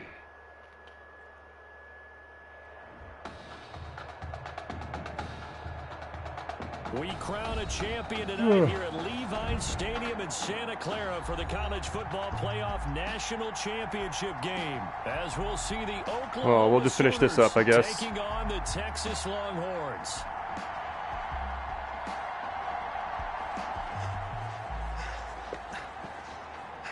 You okay, son? Yeah, Coach, I just... Tommy. You all right, Tommy? We need some help over here. Hurry. You got my back, right? Of course. Always. Then go out there and finish this thing. You're not going to quit this time? Okay.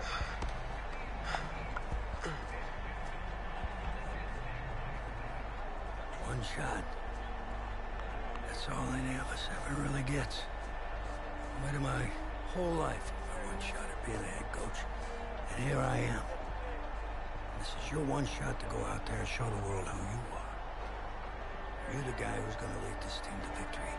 Are you going to be remembered as the guy who got caught up in the moment and let it all slip away? I know you're worried about Tommy. Sure, we all are. But this is your one moment. Now get after it, son. Get some. Get some. The pressure perhaps getting to this young Longhorn quarterback. They trail at the break. Just one half remains in the college football season as we begin the second half of this national championship game. Slater on the return. And they'll start this drive just across the 30. Pretty nice work on the return. At their own 31-yard line.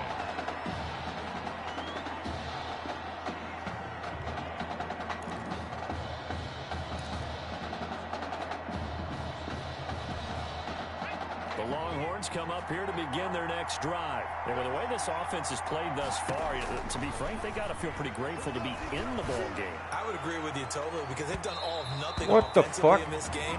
Dude, Yet they still find themselves in a position on this drive where a touchdown can give them the lead. They need to take advantage Go of sound it. it out. I can't tell you everything. You know how to sound things out? No. I'm not telling you everything. I told you a few, now you have to sound it out. You're good at that. Let Daddy finish his last game here. Now this throw caught left side. He's got daylight. The 20. And he will take this in for a Longhorn touchdown. Buster Holiday, 69 yards. 69. And the Longhorns have the lead.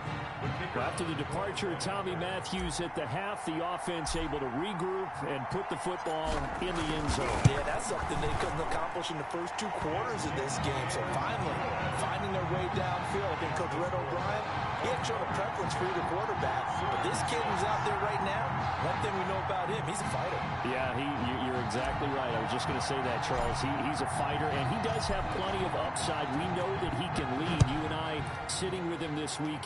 Didn't you just see a guy who could step into any locker room and control the presence of his teammates? Well, I just remember when we left that room, you said 2 things to me. I think this kid's going to be poised under pressure, and to me, he's a natural leader, and I concur with both of those statements. The Sooner offense back out, ready for their next possession. Their defense has done the job. Now it's the offense's turn as they've got it 1st and 10. Looks like he's going to get a couple here on this first down carry, and that'll make it 2nd and 8. Oklahoma, such a proud football tradition, seeking their 8th national title. They were winners 3 times way back in the 50s, back-to-back champs in the 70s, and then added titles in 85 and in the year 2000, but they haven't won it since. Now they're able to swarm him behind the line, and his rough night continues. I see a shake of the head as he gets up, and you've got to imagine he's thinking, guys, you got to help me out. He's hoping his team can read his thoughts because he definitely needs some assistance. Oh, good night. And we talk about players blitzing all the time. I often laugh when sometimes call it just straight-ahead pursuit. What a running start right back to the backfield for him. Yeah, it really didn't give anybody a chance to get up there and stop him. No, I mean, that's really, really difficult. You're asking a whole lot anyway, but when he gets that kind of a start and comes through clean, oftentimes the advantage definitely goes to the defensive player. Not bad. Return there, bobbing and weaving his way for 31 yards. The Longhorns take over 1st and 10 at the 36-yard line. So from the 36 now, 1st and 10.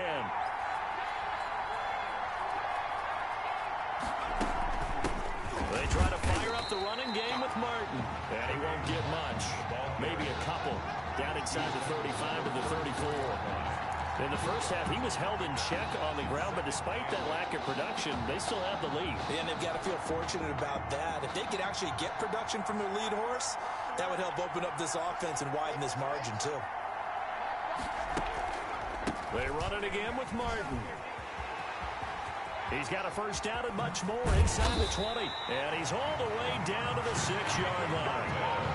That one 28 yards on the ground. Well, you certainly have to give a little credit here because they're playing this game now at their pace.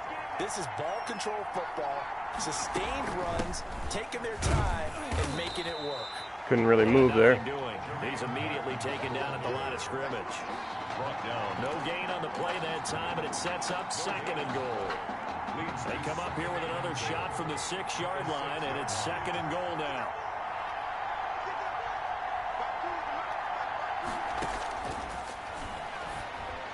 Now here's a look for the end zone, but that one's going to wind up incomplete. I'm going to need some help with this one. How did he miss him? Wide open in the end zone. He's not hurried. He's not hit. And somehow, incomplete? Yeah. What happened? During film study, that's one where he's just going to shake his head, not be able to believe it. 6 points go by the wayside on that one. They'll look to throw on 3rd and goal. That is caught for a Longhorns touchdown. Buster Holiday, his 2nd touchdown of the night. And the Longhorns add on to that lead. Well, since he's come into the game at quarterback, 2 trips into the end zone, and this offense starting to look remarkably relaxed. I love that description because it's evident to me, and it's evident to everyone watching, and now everyone's getting the memo. He's not a backup. He's played just as much as Matthews has this season. Yeah, that's the thing, Charles. There's the old adage of if you have 2 quarterbacks, you have none. Well, I think they're taking that script and throwing it right out the window because they're saying we've got 2 quarterbacks, and we like them both. I love the way you just said that. Not in this case does the old adage hold up. I think we've got a new one. They feel like they've got 2 good quarterbacks, and the offense should respond no matter who's on the field. Exactly. Now there's the Oklahoma offense ready for their next drive. And with this deficit, you can't have too many more drives like the last drive where you had to punt it away. You know what I would tell my offense right here? The punter doesn't exist, guys. He doesn't even exist. He's not a team anymore. I just cut it, all right? So you've got to go out and create some offense for us here and give us some points. No way does that guy get on the field on this drive. Poor punter. Yeah, it wasn't his fault. But, hey, listen, there's got to be casualties at times. We're trying to win a game. Good God. Taken down, but not before he gets into enemy territory. 12 yards there as they move the chains. Now, they struggled to get him rolling on the ground in the first half, and that's sort of continuing here in the 3rd quarter. Yeah, but I don't think it's time to abandon the running game. I would say keep feeding the horse, and I believe he'll eventually reward them, especially as we get deeper in the game. Now a pass dumped off to his running back. And that play goes nowhere. Taken down, losing yardage at the 50, right at midfield. Not what they had in mind there. That's going to go as a loss of 4. Young now from the 50. To the right side and complete to Thomas. Just a 1-yard pickup on the play, and that'll make it 3rd and 13. And we see another pitch and catch there to the running back. This position just continues to evolve. They become just as critical to the passing attack as a lot of receivers, tight ends, because they're trying here for Bryant, and it's intercepted. Picked off at the 30. Run! 20. There he goes right side. And he will take this one home. It's a touchdown. Remember, Charles, with Tommy Matthews under center, they weren't able to get the ball into the end zone. They had a single field goal, but he exits the game at half. And this offense since then, they've been on fire. That's the third touchdown in this second half. Yeah, I'm sorry I jumped in there on you there, partner, but you're exactly right. I said the same thing you were. On fire. Third touchdown in the second half. He's taking this offense and squarely put it on his back, and he is actually carrying them, and what they believe, to the national championship podium. Well, time will tell if they will be on that podium and hoisting that trophy. Baby, I told you just chill. I'll be down in a bit. Like, what are you doing? What do you want now? The Sooners take over 1st and 10. Okay, cool. At their own 25-yard line. The Sooner offense back out, ready for their next possession. And following the pick six, and they had decent field position in throwing that pick six. We'll see how they attack this drive. And I think all you say to your guy is, listen, let's just take care of the football a little bit better. Make some better decisions on this drive, and they'll probably help him a little bit with maybe some really high percentage throws early to let him get settled back in. But they told him, and they told us, they've got confidence. That's not a problem. Yeah, not a problem. Last quarter. Just want to make sure they get things settled down a little bit for their offense and give their defense a little bit of a chance to rest. Sooners. They'll break the huddle, come up on 2nd and 8 at the 27-yard line. Out of the gun, it's Young. He's got his tight end complete. It's Green.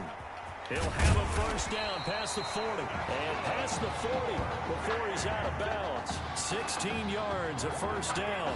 When you get a big tight end like this, sometimes it takes more than one man to bring him down. Oftentimes, your best bet, just jump on and hold on and wait for your teammates to arrive to help get him on the ground. First down, Young. And he cannot get away, and Young will go down. And plays like that really hurt play calling. They had a really nice gain on the previous play, but gave about half the yardage back on the sack. Excellent pressure up front. Nowhere to go with the football. Down he goes.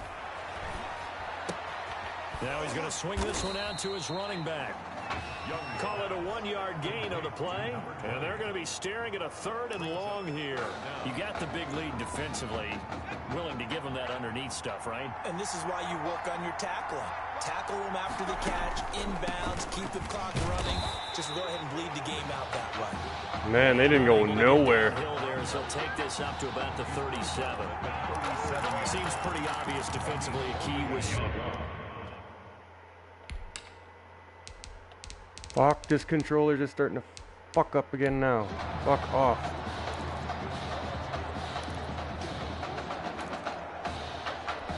They're going for it? Are you guys fucking crazy?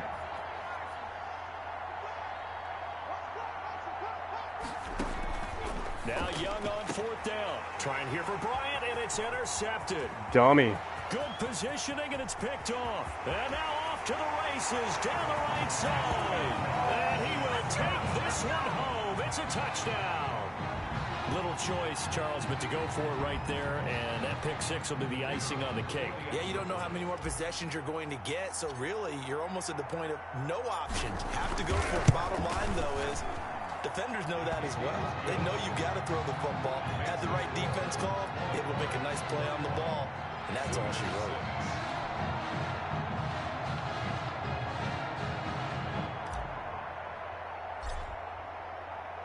So they'll get another shot on offense following that pick six. And now the kick is away.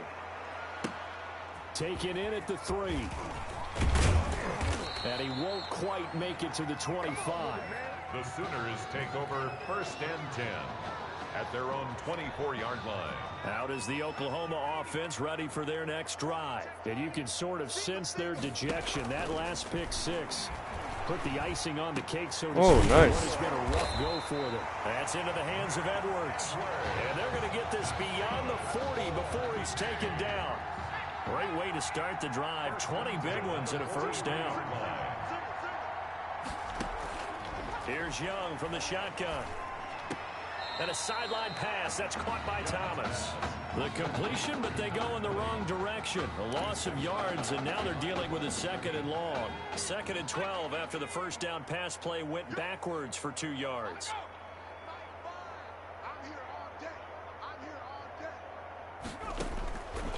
Young working out of the gun. And his throw's going to be incomplete. That incompletion is not a surprise with the way that this one has gone, and the frustration, the body language is evident everywhere. This team, they've really been put through the ringer in this one. Young on third down. Shit. Set up the screen. It's complete. And he can only manage to get this to the 45-yard line. Well short of the first. 3 yards, all they could muster there, and it'll bring up fourth down. They dialed up the screen pass on third down, and for a second, it looked like it was all going to come together, and they had a chance to pick up a first down, but the defense got there and finished it off. And for a third time tonight, he's intercepted. Picked off near the 42. And he will take this one home. It's a touchdown. Now, this may be one of those games as a quarterback where you just want to go home, draw the curtains, get the ice cream out of the freezer, stay home till Wednesday. Yeah, but I wouldn't advise that, because if you stay home till Wednesday, the backup's going to have your job on Tuesday. All right, so I would say get out of bed, but I understand the sentiment. What a tough go for him. Defense, active all game long, foiled everything he tried to do, and then finished it off in a big way. So they throw the pick six. They'll get another shot at it now as this one's in the air. The Sooners take over 1st and 10 at their own 25-yard line. The Sooner offense back out, ready for their next possession. And they gave up the pick six, and now they'll be looking to right the ship here. Now, as a quarterback, are you a little more cautious this go-around? You should be, just because after what you gave up, but you can't be so cautious as to just really take things in, and now you're not going to play loose enough to give your team a chance to score. But you still have to be careful, because those defensive guys, I know the reputation defense guys can't catch. All evidence to the contrary on that last possession, though. Oh. Escaping the pressure right. What the holy fuck? 8 on the scramble there. It'll be second and a couple. Gain of 8 brings up 2nd and 2 at the 43-yard line. Throwing again on 2nd down. Young is going to hit his man out of the backfield. Complete. Got it. 2 yards, good enough for a first. Another catch for him there on this drive, Brandon, and it looks like they're going to utilize him out of the backfield any way they can. And that time they pick up a first down. So now on defense, you assign a man to him and try and cover him before he gets going.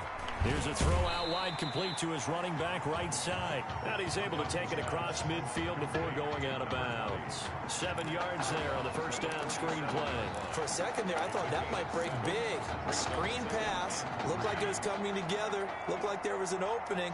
Still, ended up with a solid game.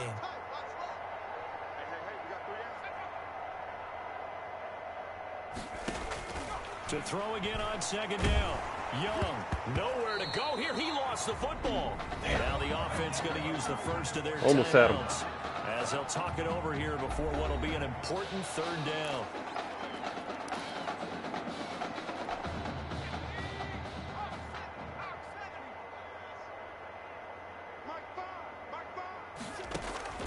It'll be Young again. And that will be incomplete. Forced to the ground and incomplete. It's been clear in this matchup which side has been the more physical one. It's been this defense. And here's another example on that last play. Now Oklahoma's punter out there getting set as he'll punt it away for the 2nd time. His first punt, 48 yards. This one looks equally as good. The fuck? And a nice job here to down this All right. one right Nobody on the wants to go for the ball. line. That is how you flip field position. That's an That's absolute okay. bomb of a punt. Downs it inside the 5-yard line. Absolutely ideal. From that position, you're hoping to get it down inside the 15, inside the 5. Superb. They'll try and wind some clock down with Martin.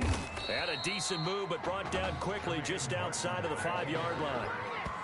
Just a yard on the first down carry, so it's 2nd and 9. That first down play, all you want to do is wedge out any type of space and try and create enough room. If you have to run the punter out there, he can successfully complete the punt. Yeah, didn't get a ton there, but at least some positive yardage. He's letting this one go for Fuller. He's got I got it. Complete. 36 yards on the play. No let up in this passing game. They've been a well-oiled machine throughout. And actually saw a few guys on the sidelines at the end of the third quarter doing the old hold up 4 fingers college sign, meaning the fourth quarter is ours. And they certainly weren't kidding. He's letting this one go for Fuller. That's going to be caught. And he will take this in for a Longhorn touchdown. That was a nice fucking catch. A big play there. 58 yards. And this offense is running away with this one. Well, partner, when a team's up this big, this late in the game, I always wonder what's their motivation, because if it's me, I'm thinking about pulling on the reins a little bit. But for them, I don't think it's in their DNA. It's not their head coach's makeup at all. I think his opinion is, you stop us. We're not supposed to pull back ourselves. So now after the touchdown, the Longhorns get ready to kick it off. Takes it at the 7. And no alley to be found. The coverage was solid, and he's dropped at the 18. At their own 18-yard line. Out is the Oklahoma offense, ready for their next drive. They have a little bit of time left here, but this one not going to go their way. And this is where, in this situation for me, you just go ahead and run out the clock, shake hands, congratulations, and move on. Because now, you're not going to make up for what's happened during the game in this last sequence. We'll see what they do here in this last sequence. 1st and 10 at the 34-yard line.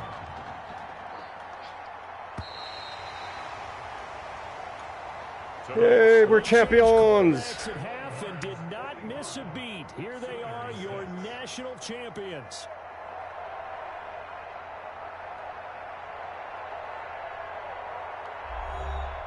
And celebration time on that sideline. It took a change at quarterback. His thoughts will turn to the condition of Tommy Matthews. But for now, jubilation as they are the national champions.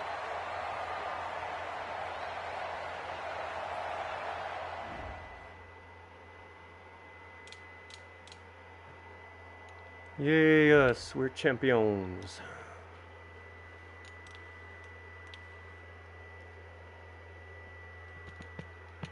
Well, Tommy's injury certainly was a setback. But the bond that these two kids have is really strong. And although only one of the Heartbreak baby. kids was out there with Madden, Tommy's spirit was with him, and I believe it. You hear from Mr. Matthews? The hoodie gave it away. He's stable. But we're only allowing family to go back right now. That's great, because he's my brother. I'm proud of what he's accomplished this season.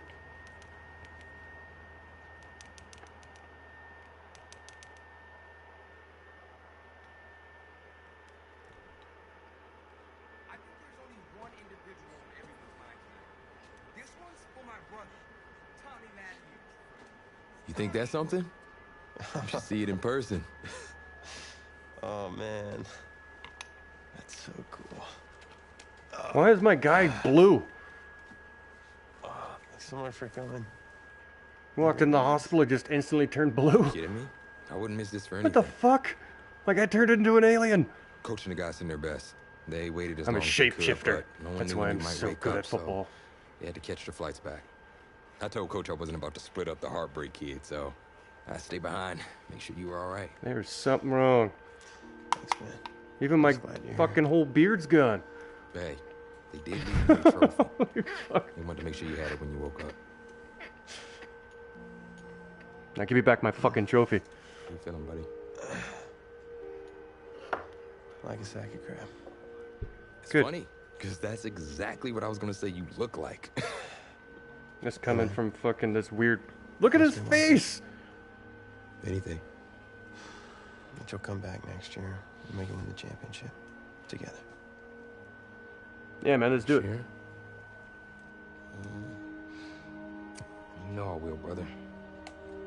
Together.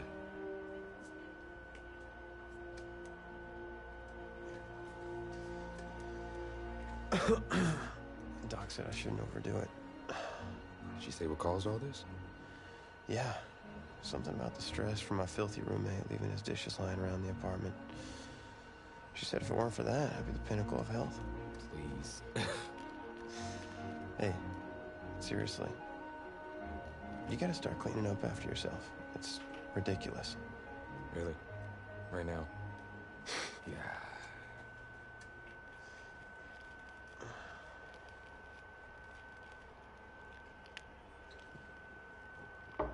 And I went back to normal. Is See? that him? He's an hour early. Shape shifting. Why do you have cupcakes? Coach? What's going on, Coach? Don't look too disappointed.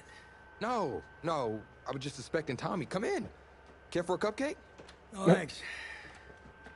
So, you here for the party? No. Give me a minute. Okay, Coach. Actually, I'm here to talk to you about next season. Yeah, sure. Talk away. It was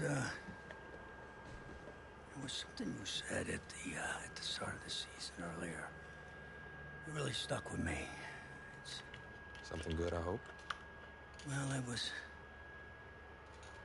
something you said about treat your men like your beloved sons, and I'll follow you into the deepest valley. Never said that. You're drunk. That really got me. It got me thinking about the way I treat you boys, and I wasn't being fair to you, and Tommy for that matter, or the team. That was Coach, I really appreciate that. Sports Center that said that, not me. All that being said, I wanted to go into the off season with everyone on the same page. I figured the best way that we could do that would be to announce a starter. If you say Tommy, I'm gonna kick you in the face. Tommy's gonna be our starter. Oh, you motherfucker. But how could you possibly make that decision after the title game? Is Tommy even going to be able to play? Yeah, I spoke with his doctor. Valve replacement surgery was great. He's gonna be right as rain. Just... You dirty don't understand. bitch. Get the fuck out. I know this is hard for you. It's hard for you to process, and I hope you believe me when I say that I take no joy in making this decision. I stand firmly behind it because, frankly, Tommy's a better fit for the offense. Are you fucking stupid? Well, what does this mean for me? Well, it means that you are at a monumental crossroads in your life, and you've got two choices. You can enter the draft, and based on what you did last year, I'd say you'd be lucky to get picked in the third round. But realistically, you're looking at a late round selection, if at all. Fuck you. Jeez, don't sugarcoat it for me. Well, I'm trying to be open and honest with you from this moment forward. I'm giving it to you as I would my own beloved son. Oh, yeah. I'm sure he loves you. And my other choice?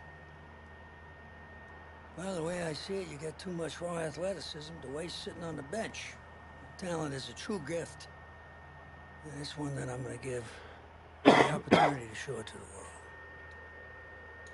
Bitch, I'm a quarterback. How's that? You get to pick a new position on offense and get your heartbreak kids thing going back again. Heartbreak kids. Well, I appreciate the faith, Coach, but... So yeah. If I'm gonna play QB at the next level, seems like leaving now is my only shot. That's probably true. Wow.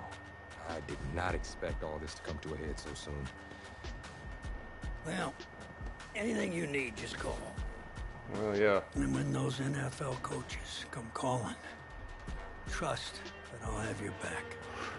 Really now? You're giving away my position to somebody who can't fucking play. Are you serious right now? I don't believe you have my back at all.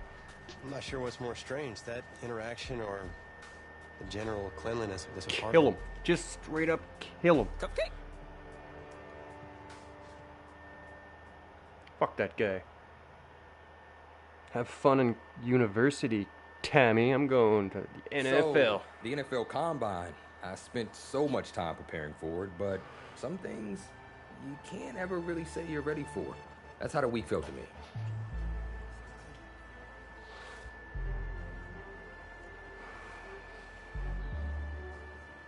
Oh, I want my favorite team. Fuck that.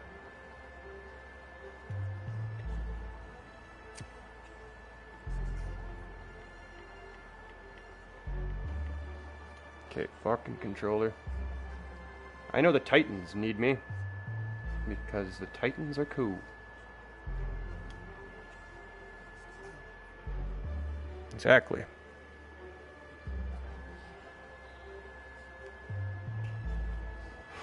I walked away from the press conference feeling a buzz. I said a lot of things, but will my performance back it up?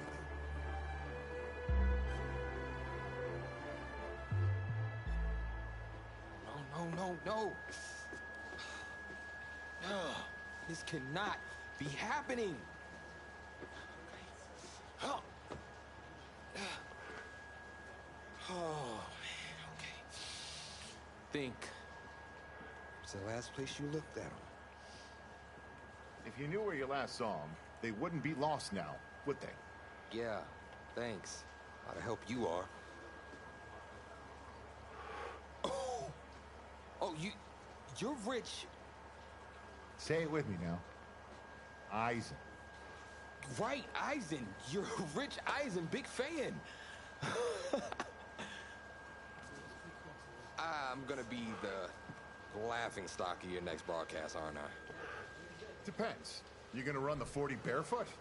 Yep. I may have a little fun with you, but don't worry. I won't make you a running joke, huh? Come on. I thought it was pretty good. No, it wasn't. Maybe not your best, but I'll tell you what. You let me wear your cleats, I'll laugh at any joke you have. I mean, seriously, I'm just gonna quickly get into this draft, and then I'm gonna call it a stream. See if they fit. Why would he be wearing cleats in a suit? What's the verdict?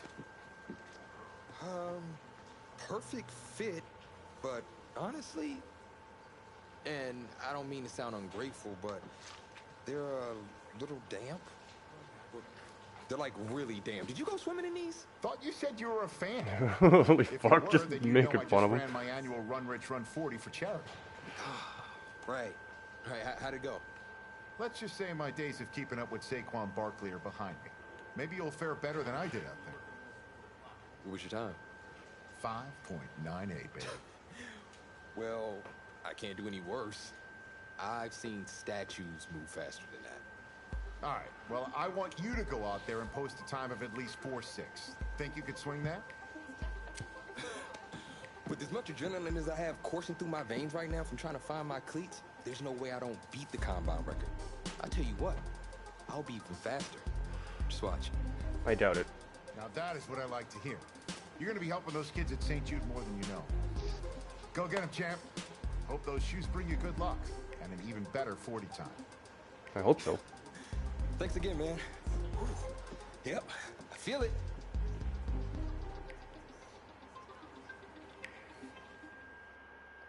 What he feels is a bunch of water between his toes. Some disgusting sweat.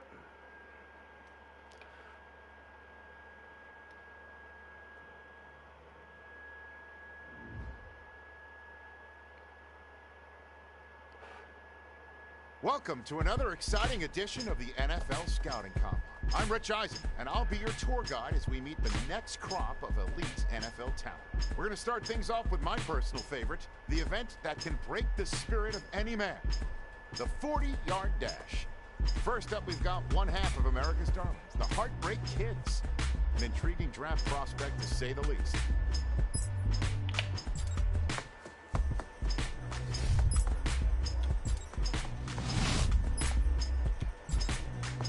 .46.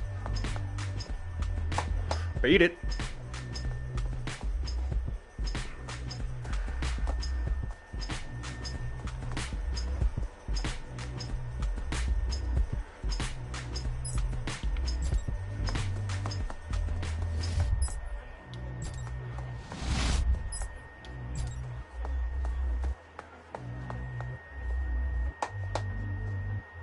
Again, 4.46. We'll see him up next for the skills portion of this year's NFL Scouting Combine.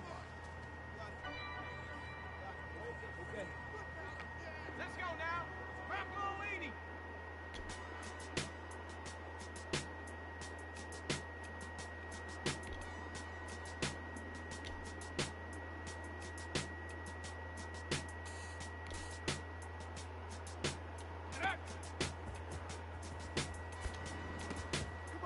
Come on, that was in there.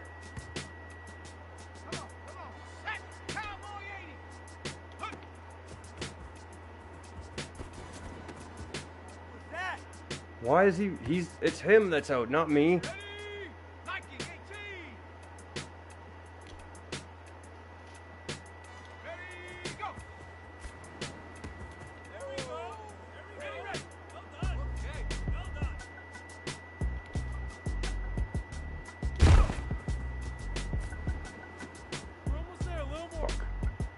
This isn't good.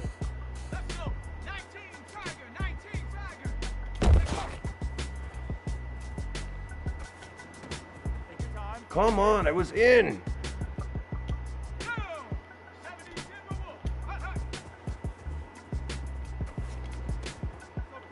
You motherfucker. This guy's fucking me hard here.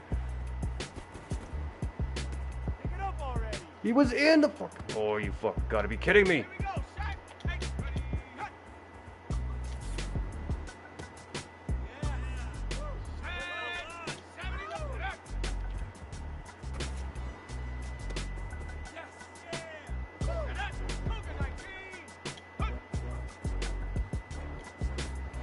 Oh. Well, today had a little bit of it all. Select few guys who may have just cemented their place as one of the top. That wasn't good at all. NFL draft. Until next time. Fast runner, my tosses were shit. Some of them were like right on the edge too. Like if he would have just put his fucking on the inside just a little bit. Because they were bullet fucking passes too, a couple of them. So he should have been in the circle or in the square. Welcome to the 2020 NFL Draft.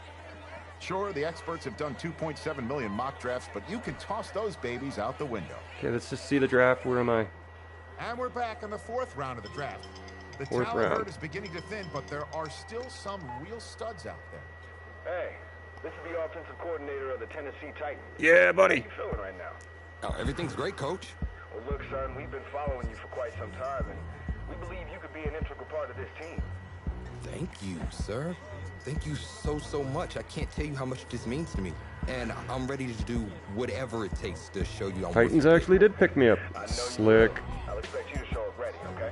I'll be the first one there. Can't wait. And I'm just getting confirmation that the pick is it. Let's take it to the podium to see who the next pick in the draft is going to be. What a phenomenal pick. This kid has shown some elite abilities on the field. He's a freak athlete, totally capable of taking over a game in the right system. There you go. Now we are with the Titans.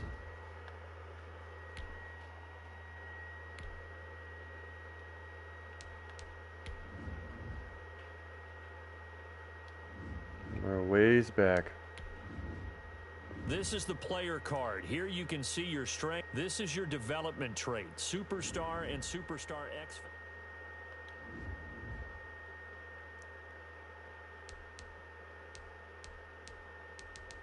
Stop. Fucking stop that.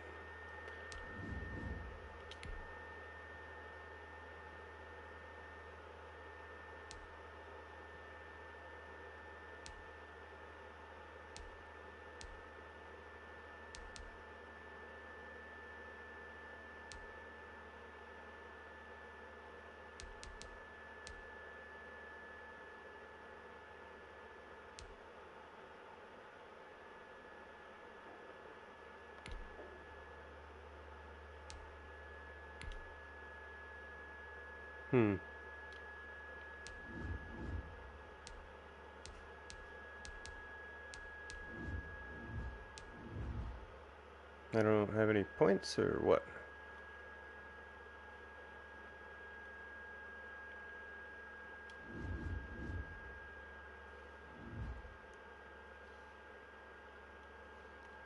Options. It's not letting me do it.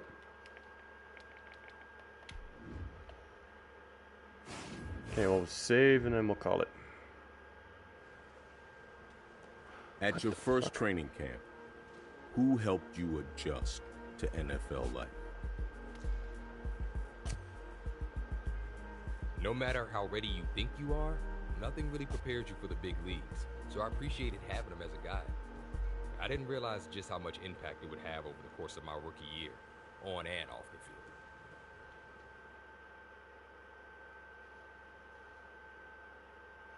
Okay, can I save? Well, we finally get to see at least one of our beloved Heartbreak kids in action on the field.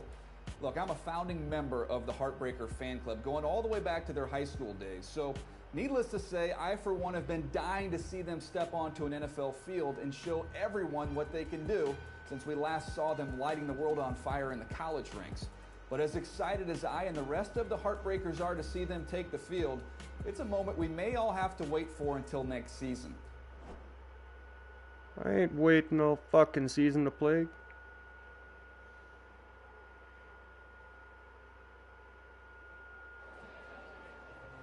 The veteran players were encouraged to mentor the new guys on how to succeed and push us to be competitive, even in the preseason.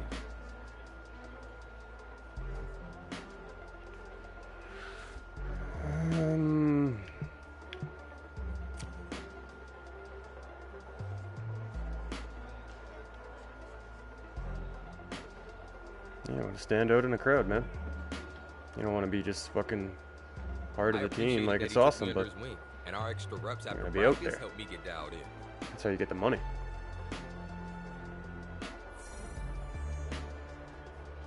More of a selfish player.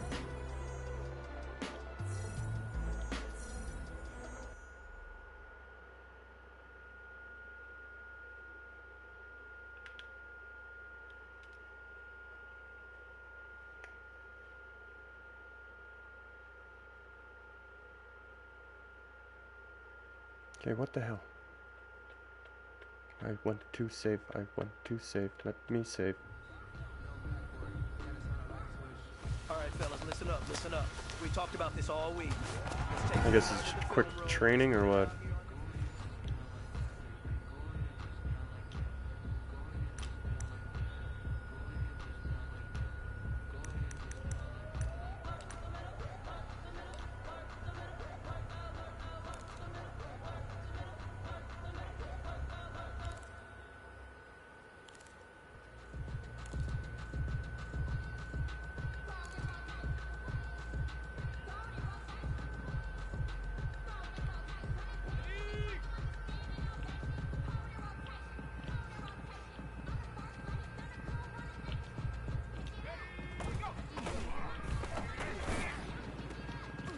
Oh, come on.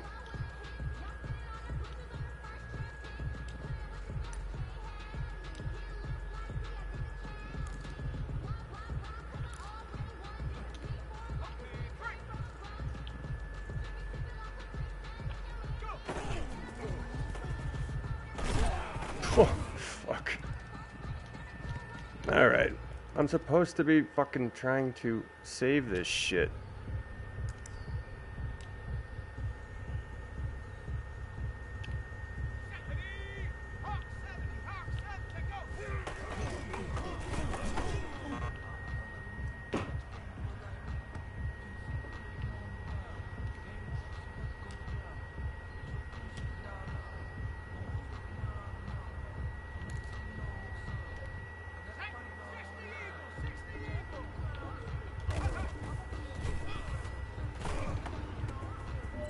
Yay, won.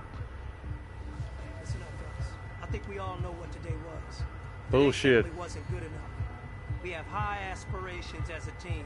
If we want to get there, I just want to save. That's what I want to do.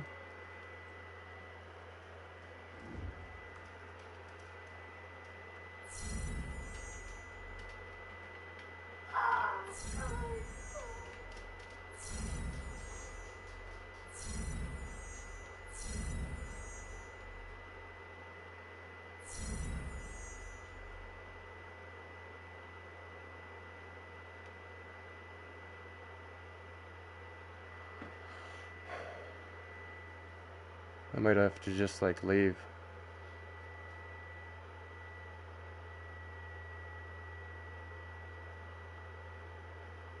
Yeah, they're starting up a fucking game.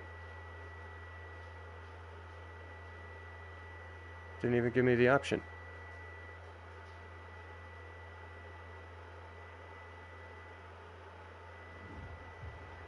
Yeah, it's just starting up a game. I'm not playing another game. I'm gonna bounce out here. Today. Anyway, that was fun. FedEx Field in Landover, Maryland. Like, comment, subscribe. Catch you all in the next one. It's week 1 of the...